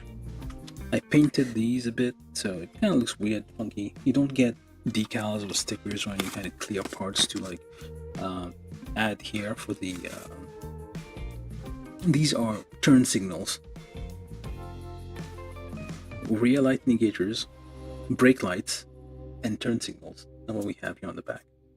We don't have, or maybe these could be like front lights, the fog, well, lights for like whatever they're called. I forget the name. Yeah, so basically this is a vehicle with a license plate and everything. Yeah, so there's more attachments here. There's like little things everywhere to attach. Oops, to attach optional parts like under here, in here, back here. Surprisingly, not on the skull, but even here, these two things. Everywhere you can just like mix and match and just build it whichever way you want and add a bunch of stuff to it. Even these I think are free miniatures, aren't they? Yep, these are free miniatures, so you could potentially attach whatever you want to it. If you have two of these, you can make some weird looking creature. You can see that? Kit bashing live. So if you have two of these, you can make like a weird looking thing. Or any kind of like 3mm attachment point here can be used. Even these, I think. Hold on, let me see. Nope, these don't. Yeah, no, these don't come out. Oh, it does. It is a little bit double jointed. Not a lot, but just a little bit. I thought the knee had like very limited. Yeah, it does have very limited movement, but that's not really a problem for these things.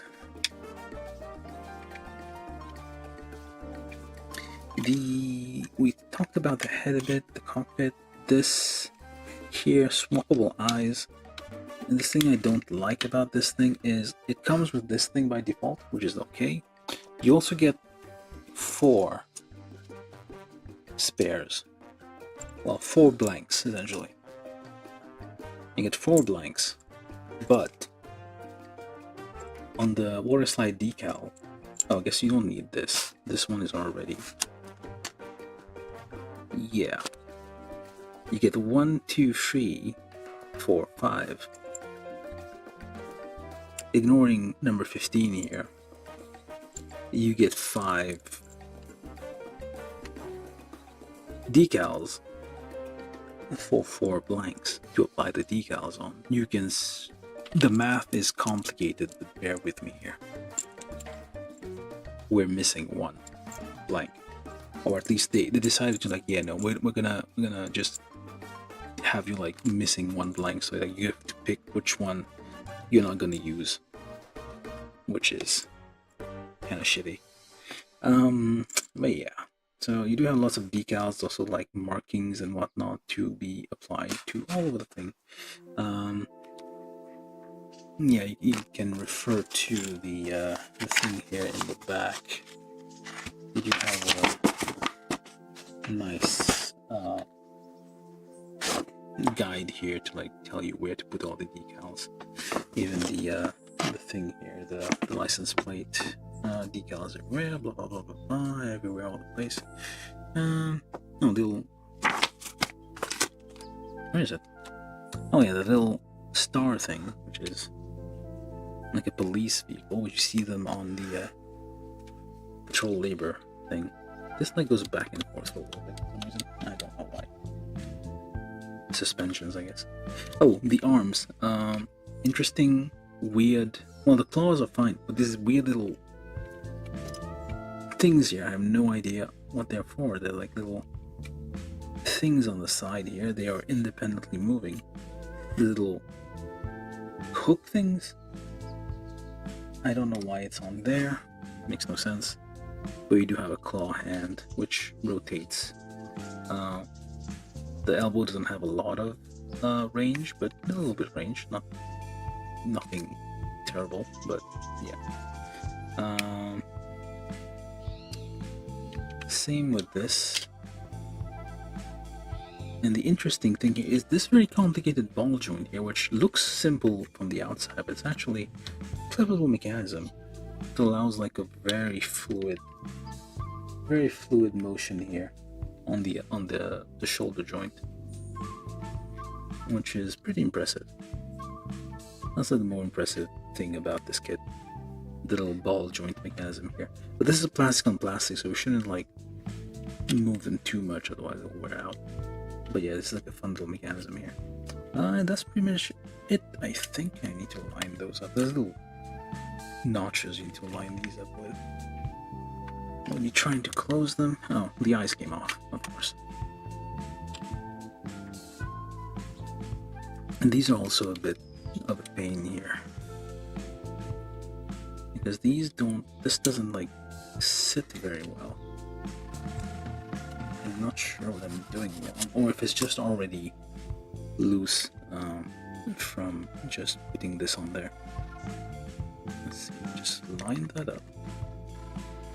Try to close it properly.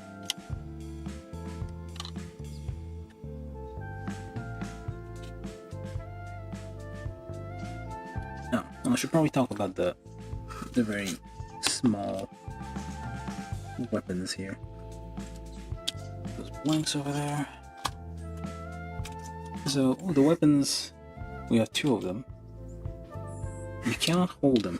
Things are falling apart. Oops, other way around, I guess. Like so. Or you can just put this weird, I guess, grenade launcher type thing here. Yeah. So the claws cannot hold the weapons, because this, I'm guessing, is designed for like a different kind of kit. So you need like an attachment to hold the weapon like so first, and then attach it to like the 3mm hole in here, and then it goes like that. So like you're holding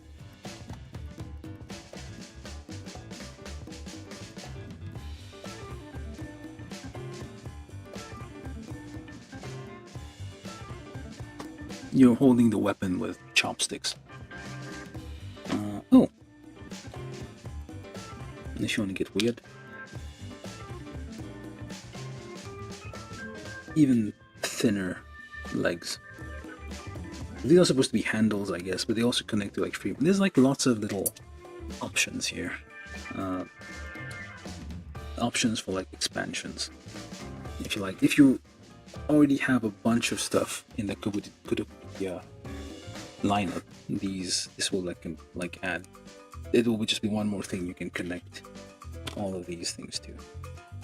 Again, no clue why we have these little hook type things here. It doesn't serve any purpose. But they even give you spares, because they're so small, they know you will lose them.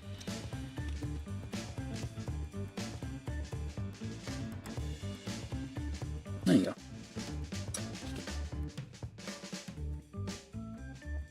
Yeah, it's kind of it's interesting looking thing. I'll give it that. But we already have Megatro Vigo, and that tells you how. It's just like, if you like Megatro Vigo, you'll probably like this, like the aesthetic, which I do. I do like Megatro Vigo, so I do kind of like this. It has a nice. It's just a little weird, pot-bellied looking goblin type creature. Yeah. Well, yeah. I mean, he's out. Anyway, I'm starting to. I probably need some water, so I'm gonna leave this here to spin for a bit while I go get some sustenance. And yeah, thank you all for watching, and